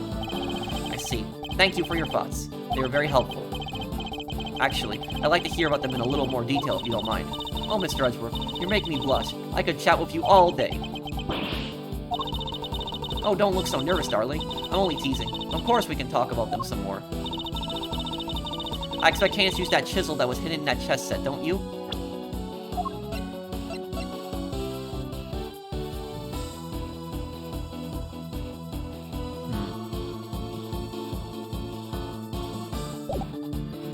Hold it! And which chess set would that be precisely? Why, the one with the victim brought in, sweetie. Do try to keep up. The victim was a certified chess fanatic, or I'm led to believe. But the naughty voice snuck a chisel inside it, can you imagine? How does she know about the chisel in the chess set? Only a few people were supposed to know about that. After all, we're only learning about it thanks to a certain deduction we made. So, how did she find out? Of course, in hands of a killer like Cadence, even a chisel could serve as a deadly weapon. It would have been easy work for that vile assassin. Hold it! You seem to have very strong feelings about Mr. Canis. Well, of course I do. I told you what he said to me, and what an absolute menace he was to interrogate. He could slither out of anything, that snake. He sounds as tough as a rock. And that infuriating, self-satisfied look on his face when they took him back to his cell. My blood boils just thinking about it. I certainly don't blame her on that count. And then he had his dog dispose of the body. That simply has to be what Hold happened. it! Surely you're not suggesting that the dog threw the body down the well. I told you already, darling. Canis has more dogs than that beastly creature. Remember, he has pets on the outside, too. You mean he brought someone in from the outside prison to help him commit the crime? Of course not, silly. How would they have made it through security? But he's a so-called fixer, no? Exercise that fabulous brain of yours a little. How hard would it be for him to recruit a dog on the inside, or even plant one? Interesting. And does this dog have a name? Well, if I knew that, my life would be so, much easier now, wouldn't it? Anyway, this is a little thought. You can ponder it in your own sweet time, darling. She's a slippery one. I'm not going to be able to catch her with this line of questioning. Warden Lagarde's testimony is a little more than a house of cards. I just need to push her on that right statement to bring it all tumbling down.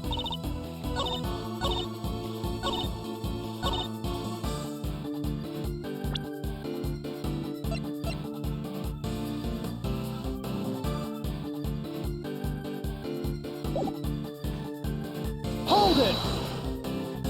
This is the key. And which chess set?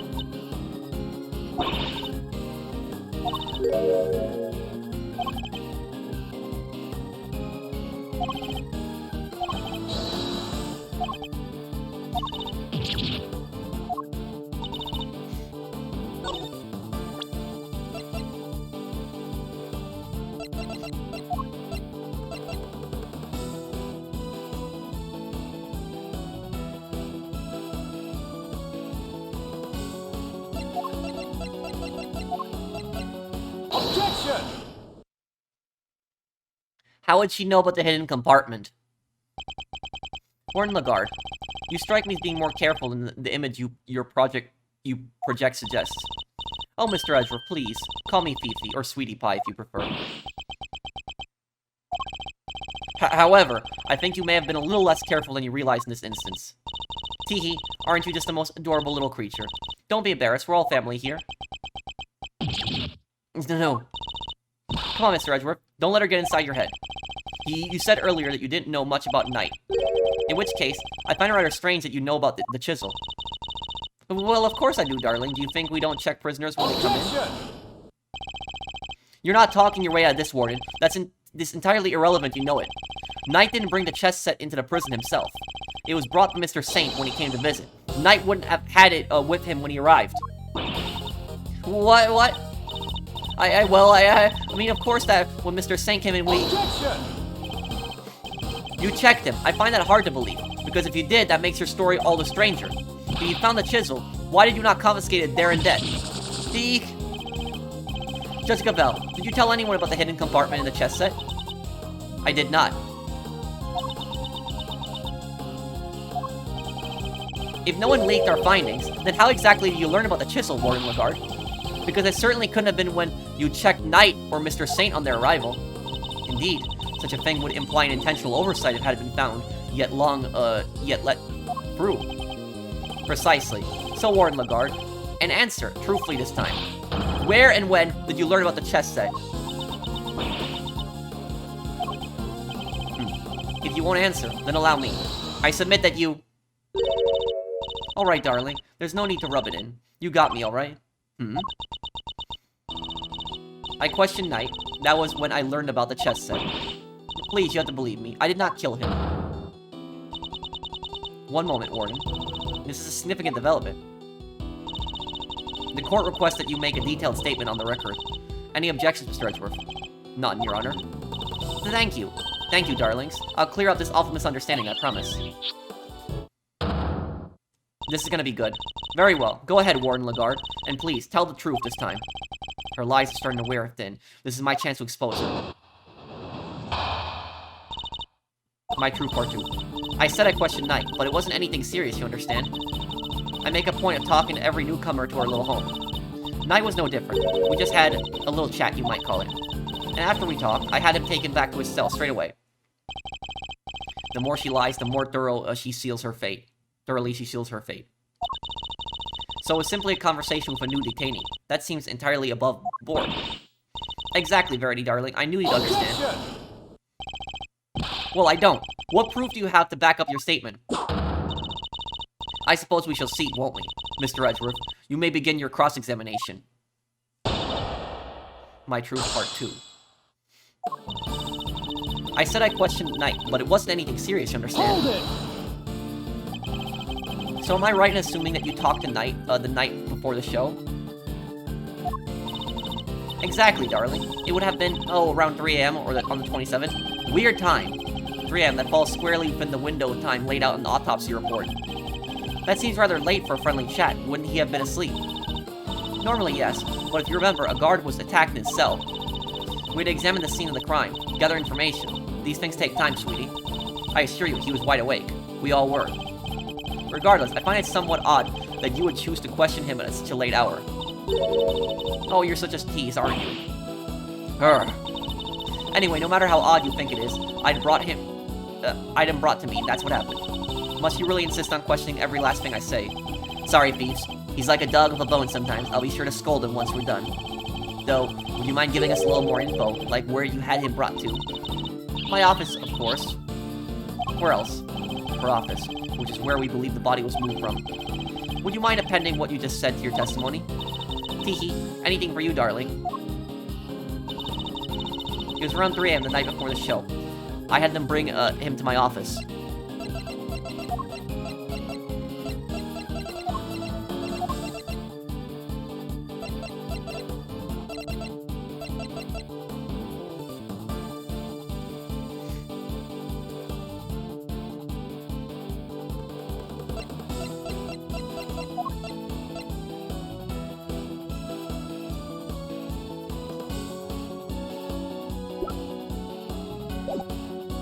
Hold it!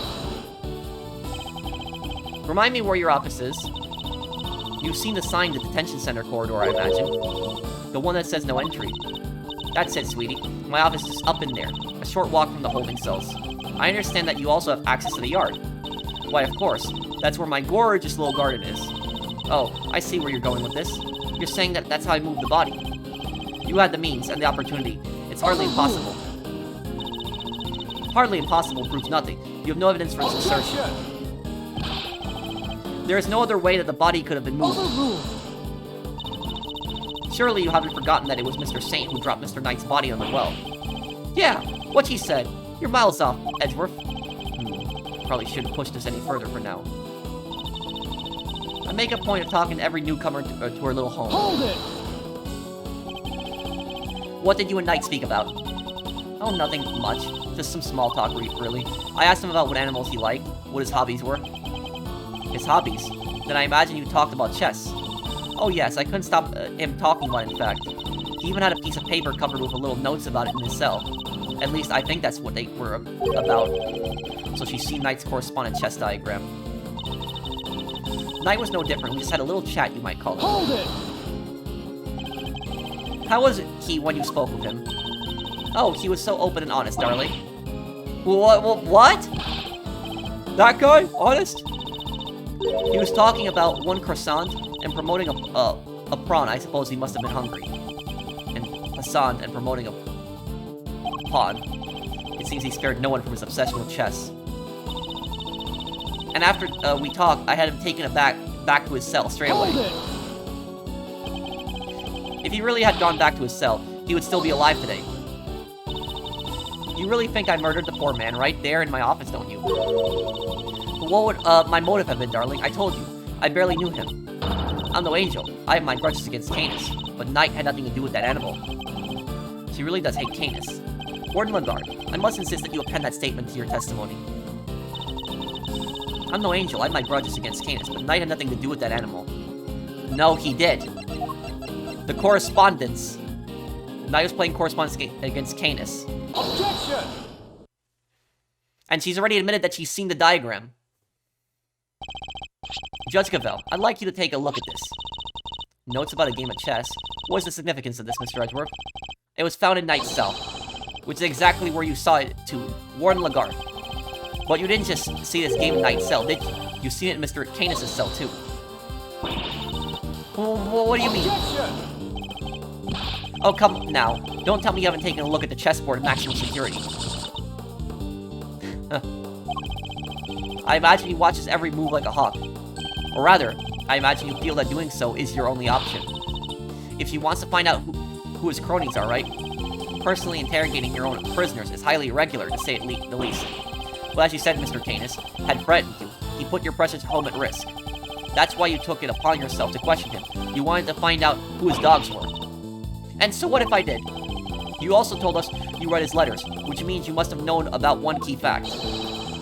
You knew he was playing correspondence chess. And then who should appear but Knight, carrying with him a diagram of a very particular game. We ourselves use that diagram to infer a connection between the two men. And it seems you came to the same conclusion. But in your fear, you took your reasoning one step further. You surmised that Knight was Mr. Canis' henchman, sent to kill you. Which is the real reason she had that chat with the, Bronxster. If his boss wouldn't crack, maybe he would. And when you questioned Knight, you made another discovery. But there inside his chest set, you found a hidden chisel. The murder weapon itself. As far as you were concerned, that chisel meant one thing, Canis. Thus, you convinced yourself that Knight was working for Canis, and that is why you killed him. I see you have no more excuses. Judge Cavell, your verdict, please. Much as it grieves me, there would appear to be little room for doubt. I hereby give my verdict. Bronco Knight was murdered by... In the name of the God of justice. Who is it this time? Warden? It's a joke. It's all a big stupid joke. You people just don't get it, do you? I think we've proven that it's you who didn't understand things correctly. Me? Please, darling. I understand it all perfectly. Well, thank you very much. I understand that there's a glaring contradiction in your theory, Mr. Edgeworth. Huh? You're just grasping at straws now. I have no time for this. Your Honor, the verdict. I'm curious to hear what the warden has to say. What? You're a doll, Verity. I just have one last thing to say, then Mr. Edgeworth can declare himself the winner. You rang. Does anybody remember a certain autopsy report? Of course. We received the finalized version only this morning. That's right. And when I was listening to what you told us about it, Verity, even if nobody else was, you said the wound was 4 inches deep. 4 inches. Wait. Riddle me this, Mr. Edgeworth. How does a tiny chisel make a 4-inch wound? No! Forgive me, oh goddess. I came perilously close to making a terrible mistake. Looks like your theory is the one that doesn't hold water, Edgeworth. What now, What do we do? It'll be fine. Mr. Edgeworth always comes through. Right, sir? Looks to me like the Miles Citron's out of commission. You're an attorney too, aren't you? Why don't you do something? Turn things on their head with desperate bluff. Blurt out the first thing, mind-blowing thing that comes to you. Yeah, he's bringing up like what Phoenix used to do. Look, detective, as much as I'm a man of action as the next guy, but without evidence, we're up a creek without a paddle here. This might be the end of the road. We can't give up now. We have to do something.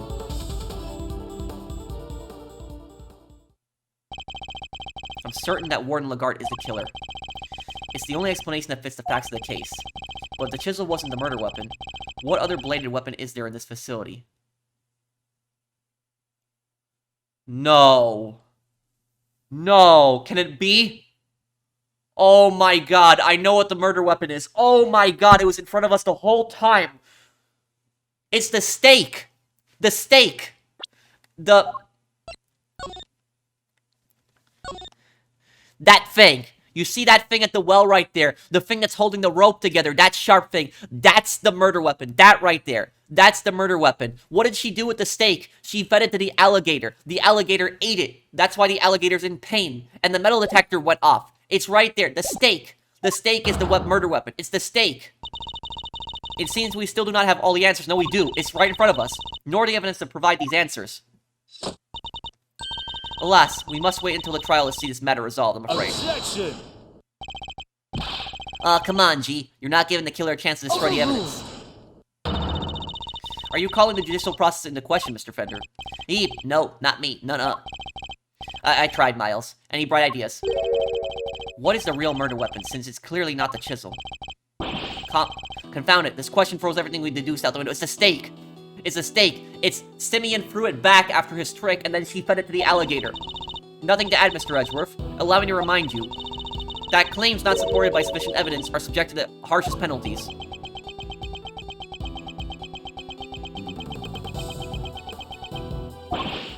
It's hopeless. I can't think of anything. I need more time. Loath as I am to admit it, You can't give up now. Remember what Mr. Fender said. Simeon's counting on us. Without us, Remember how upset he was. He was devastated.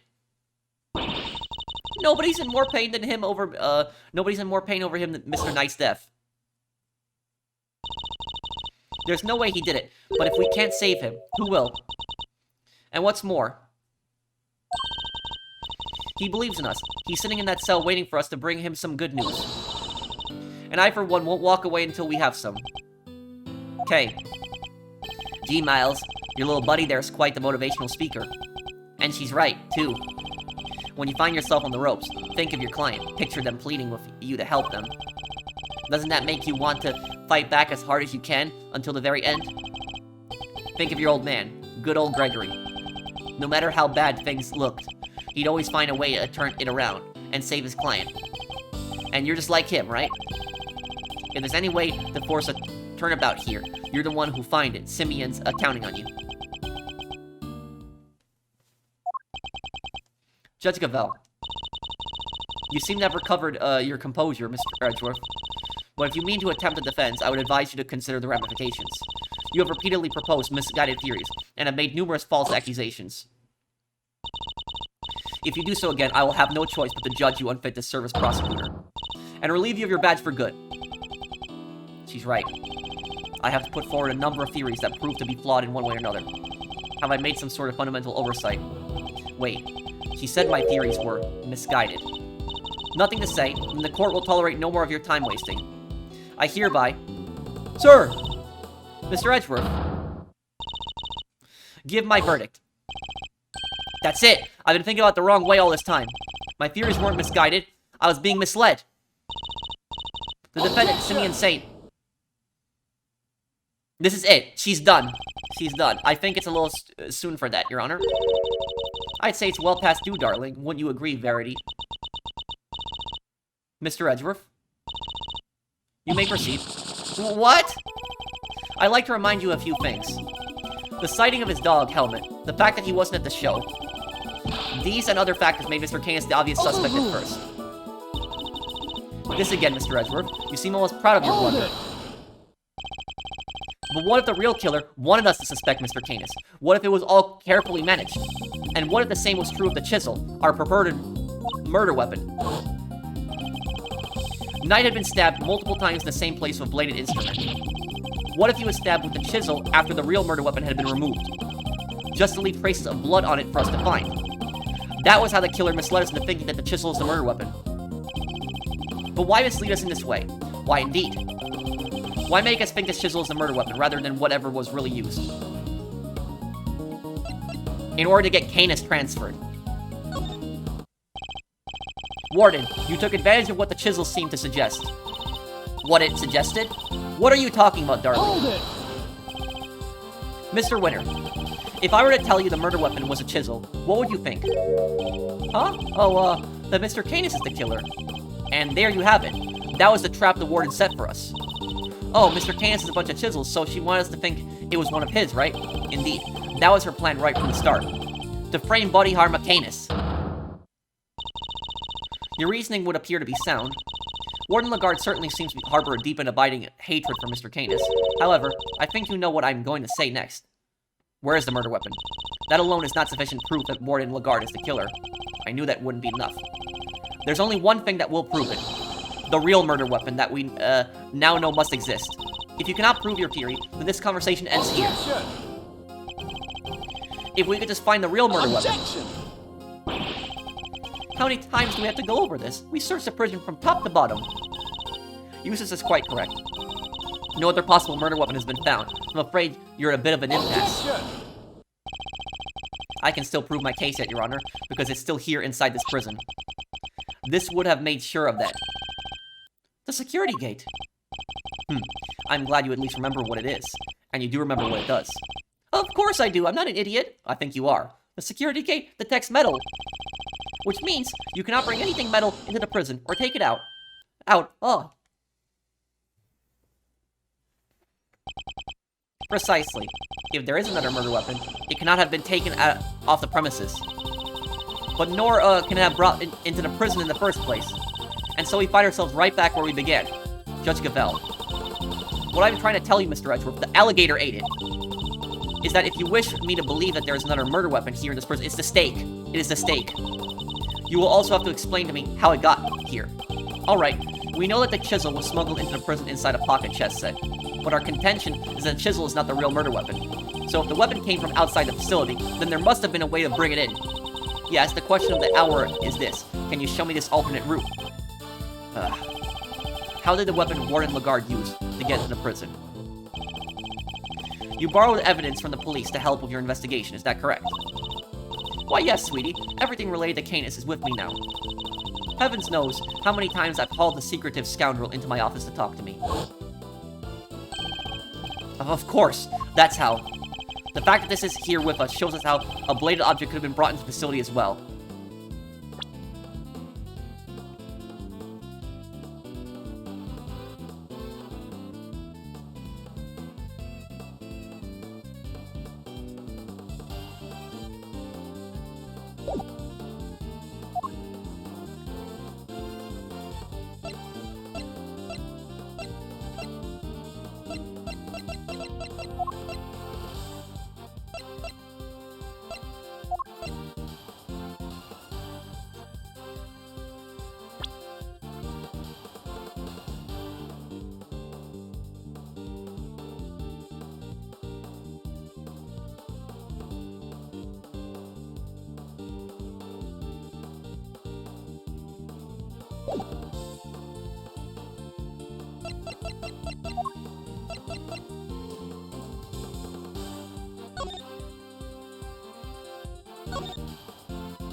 Is the stake made of metal, though?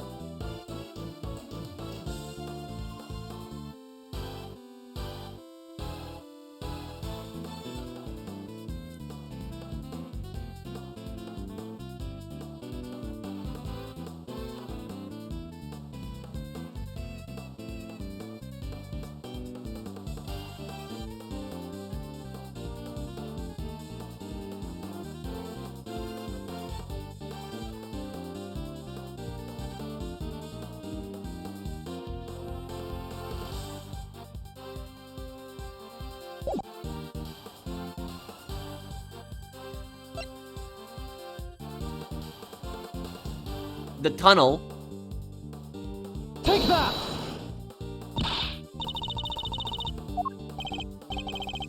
Overruled.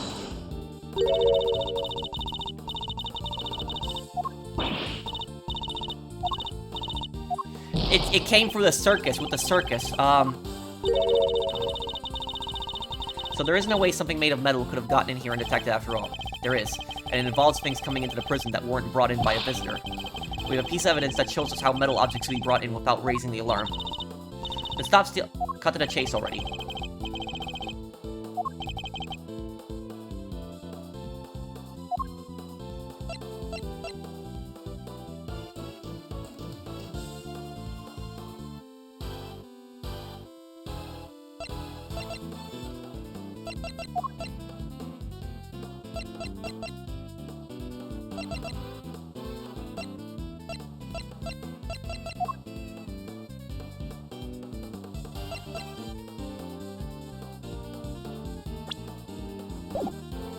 the chess set,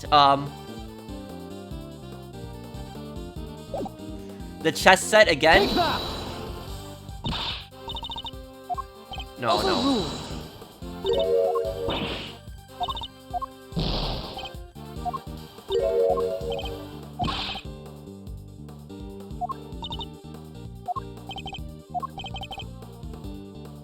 Okay, I gotta think about this.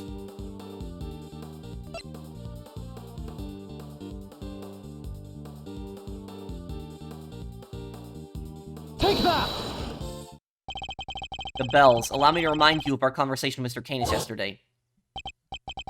Yes, it was but one of my bells. One of only two in existence. Just two. Two and only two. One for my knife and one for my beloved helmet.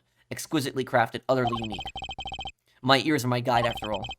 And I must be able to use my tools precisely. Of course, as you said, the knife has long since been taken from me. So you see, there is a way for objects to be brought into the prison unscrutinized. As part of the evidence, Warden Lagarde borrowed from the police. What? Mr. Canis' knife was part of the evidence in the case against him, and that evidence was here in the prison. Not only that, but the knife has a certain bell attached to it. The bell that was attached to the chisel, yes. So, it wasn't a stake. That was his knife that he used for the murders.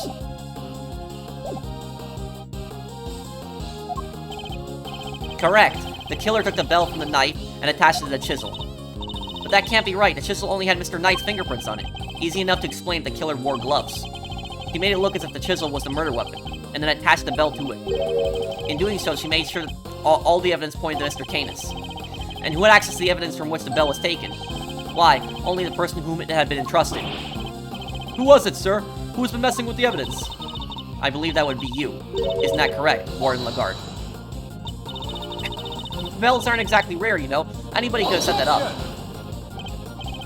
And unluckily for you, that isn't quite true. These particular bells are unique, because there are only two of them in existence. What? What? By attaching that bell to the chisel, you as good as declared yourself the killer. But you don't have any proof that the knife was ever here to begin with. I don't. Not yet, anyway. But Mr. Winter, I'd like you to order another search of the prison right away. Huh? What if you do find something that's going to make things awkward for me? This isn't about what's convenient for you. We have to find the truth. You're a prosecutor, aren't you? Well, yeah, but, you know... This is worthless excuse for a prosecutor by an investigative authority. I will be sitting on it. Anywho, it's not my decision to make. The warden would have to authorize it.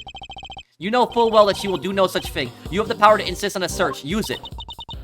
Sorry, darling, but not without that evidence. The God's justice cannot bestow her blessings on those who lack the proof to support their claims. Our work here is done. The rest of the matter will have to be settled in the courtroom. No, if we give Lagarde the opportunity, she'll destroy whatever evidence is left. I have to object. I have to stop them. But what do I say? I don't have anything concrete to offer. What am I thinking? I'll never this reckless. No. I can't back down now. I've got to put everything on the line. I'm not a prosecutor. It's in the alligator's mouth. The knife.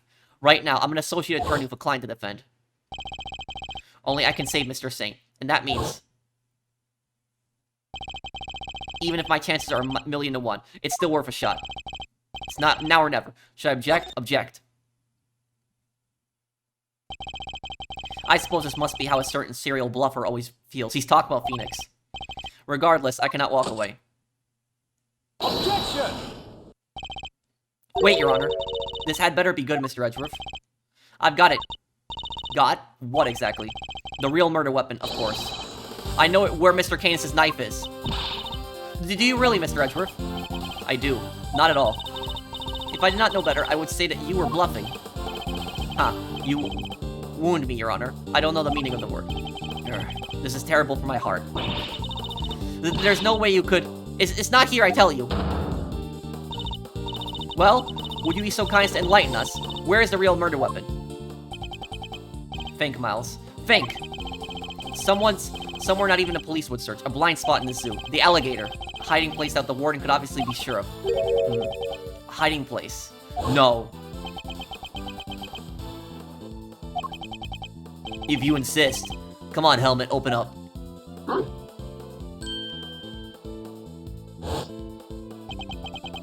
Did she use the same trick? No, that's ridiculous, isn't it? But the more I think about it, how many foolproof ways to evade detection could there be? Mr. Edgeworth, how long do you intend to keep us waiting? There's the faintest possibility I'm right, but if I'm wrong, we stand to lose everything. Your Honor, this is where the real murder weapon is hidden.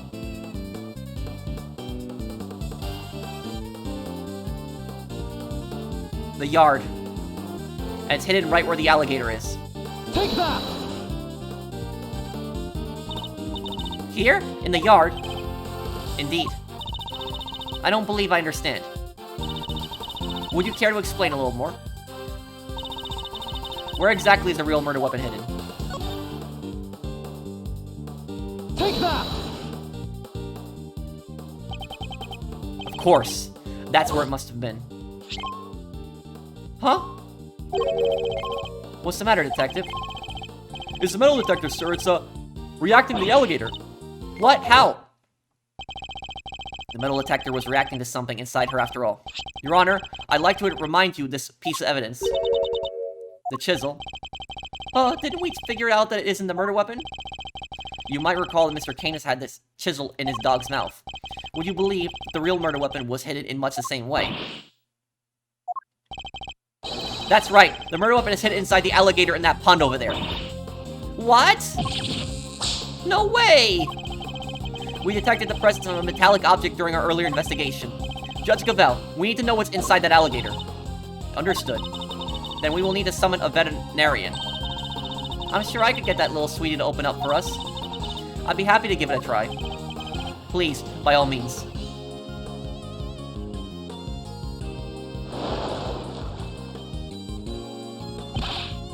Warden Lagarde, the real murder weapon is about to be revealed.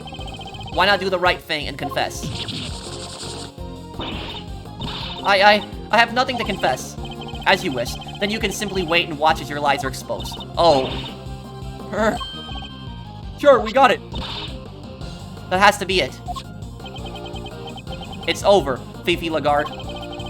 The real murder weapon was Body Harma Canis' knife, making you the only person who could have killed Bronco Knight. I'm not the criminal here. This is all Canis is doing. I did the right thing. Knight was a threat. He was Canis' lapdog. Curse that despicable man Canis. Why did he have to come and ruin my perfect little home? We could have been happy forever if it wasn't for him. He ruined my paradise on Earth. He ruined everything. Curse him. Curse that pitiless butcher. That awful, terrible, despicable man. Curse him.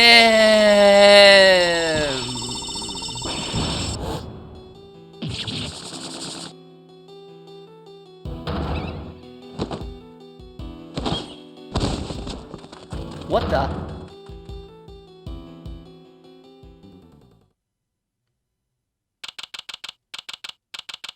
March 29, 12:34 p.m.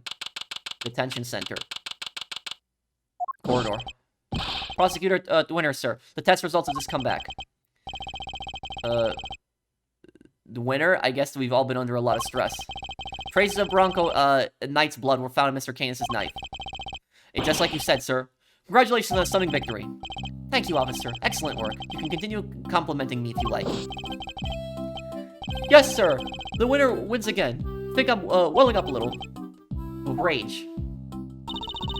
Excellent work, Eustace. Just a few loose ends to tie up and we're done. Huh? What are you talking about? I just solved the case, didn't I?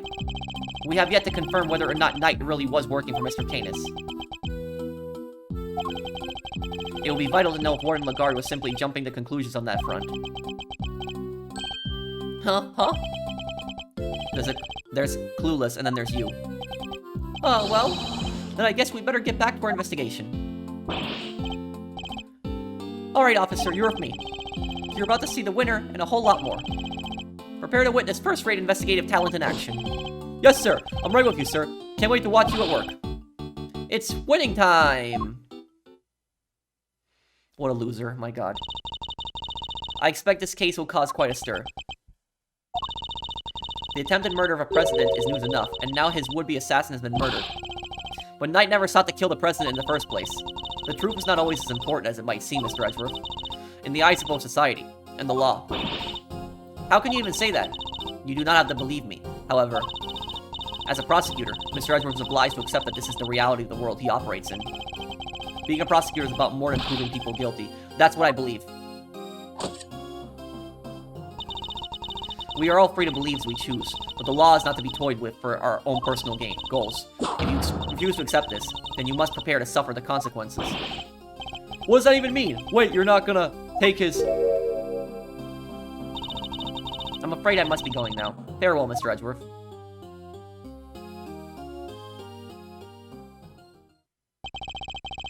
Judge Gavelle is right. There must be only one set of laws for everyone. But if following the law means sacrificing the truth, can I really do that in a good conscience? Simeon, you're out. Hi, Regina. Is everything alright? They did let you out, right? Yeah. But I'm so confused about what's going on. Some guy just came and said I was free to go, and that I have Mr. Edgeworth to thank. You sure do. Mr. Edgeworth found out who the real killer is. Oh, well, really? You did that for me, Mr. Edgeworth? Oh, no. No. Stop staring at me like that. I'm innocent, I swear. Don't pull the rug from me now. Stop it, silly. It's true. He saved you. So say thanks already. Oh, okay. Thank you, Mr. Edgeworth. Thank you. And a great big Regina Berry thank you from me, too. Mr. Saint, talking directly to me. Small victories, I suppose. Can I just ask one question, Mr. Attorney? Sure. I'm not actually an attorney, though. I thought Bronco was my friend. No, my best friend. I trusted him, but now... Well, it just... I never knew, would have believed that he could have hate somebody enough to want to kill them. If he kept something like that from me, then he never really trusted me, did he? That's not true, Simeon. Of course he trusted you. No, he didn't. If he had, he just told me. I could have stopped him. I could have told him that hate never helps, that he had to let go of all that stuff. Mr. Saint, I think you're forgetting something. I should show him the thing that proves Knight trusted him. Pocket chest said Knight had a chisel in here. Take that! It's the chest set I brought for him. Knight had hidden a chisel inside. I imagine he meant to use it to escape. What? You mean he was using me? No, he believed in you. He knew he could count on you to bring it, and that you would never be so untrusting as to look inside. I imagine that by not telling you, he was hoping he could keep you from getting caught up in his mess. Oh, but... Bronco, why didn't you tell me? At least you understand now, right, Simeon? I'm sure he does. He may not show it, but Simeon's no dummy. A good night's sleep, and he'll be completely over this whole thing by tomorrow. That's not as complimentary as you think it is. I'll try. I have to, for Bronco. I have to show him I can become the best animal trainer out there. That's the spirit.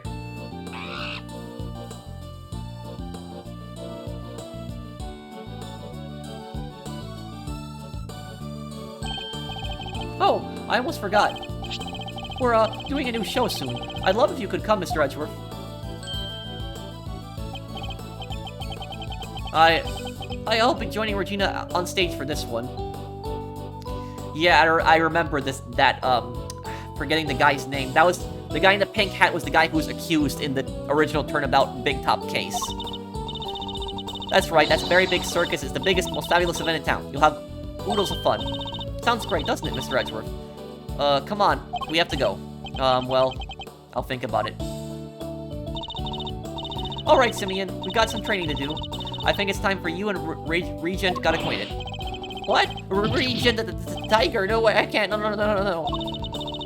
Oh, you'll be fine, silly. You'll never meet a nicer kitty cat. I can't.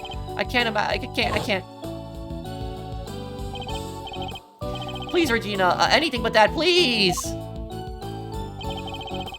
Another satisfied customer.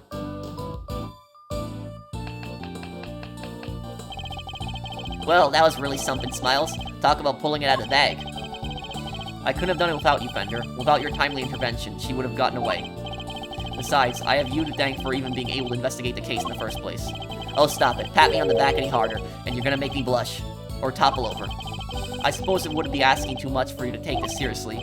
Seriously? Miles, my friend, I'm always serious. Anyway, how does it feel to save an innocent client? That's what it means to be an attorney, after all. To be an attorney.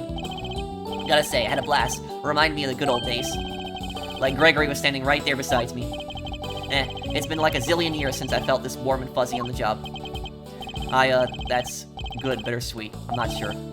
Say, Miles, you ever thought about, going into the defense game full-time? Excuse me? You know, pick up where Gregory left off. Get out there and actually help people. Hey, pal, don't get any big ideas. Mr. Edgeworth ain't about to switch sides. Why not? Coming over to the light side's all the, rage. Everybody's doing it these days. Come on, Mr. Fender, you know it's not about that. Chill, team, chill. Don't get it twisted. I was just asking a perfectly innocent question. No, you weren't. The heck you were. Looks like you've got a mean defense team yourself, Miles. Fender, I'm a prosecutor. Yup, and I'm an attorney. You could be one too. I'm serious. Well, I've said my piece. If you change your mind, you know who to call. I'll be waiting.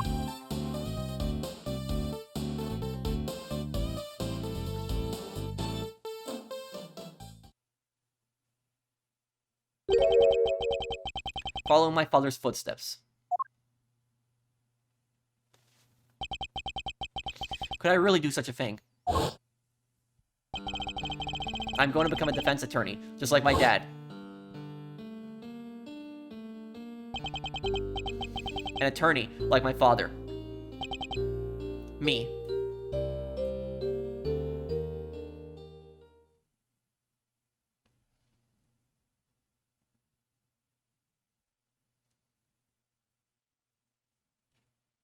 So I guess we ended this case here. We got through it. We still got 3 more murder cases left in the game, but I'm having fun. I'm enjoying this game. So thank you guys for watching. I hope that you guys enjoyed this. If you did, do drop a like, and I'll see you guys on the next one. Take care, everyone. Have a wonderful day, guys.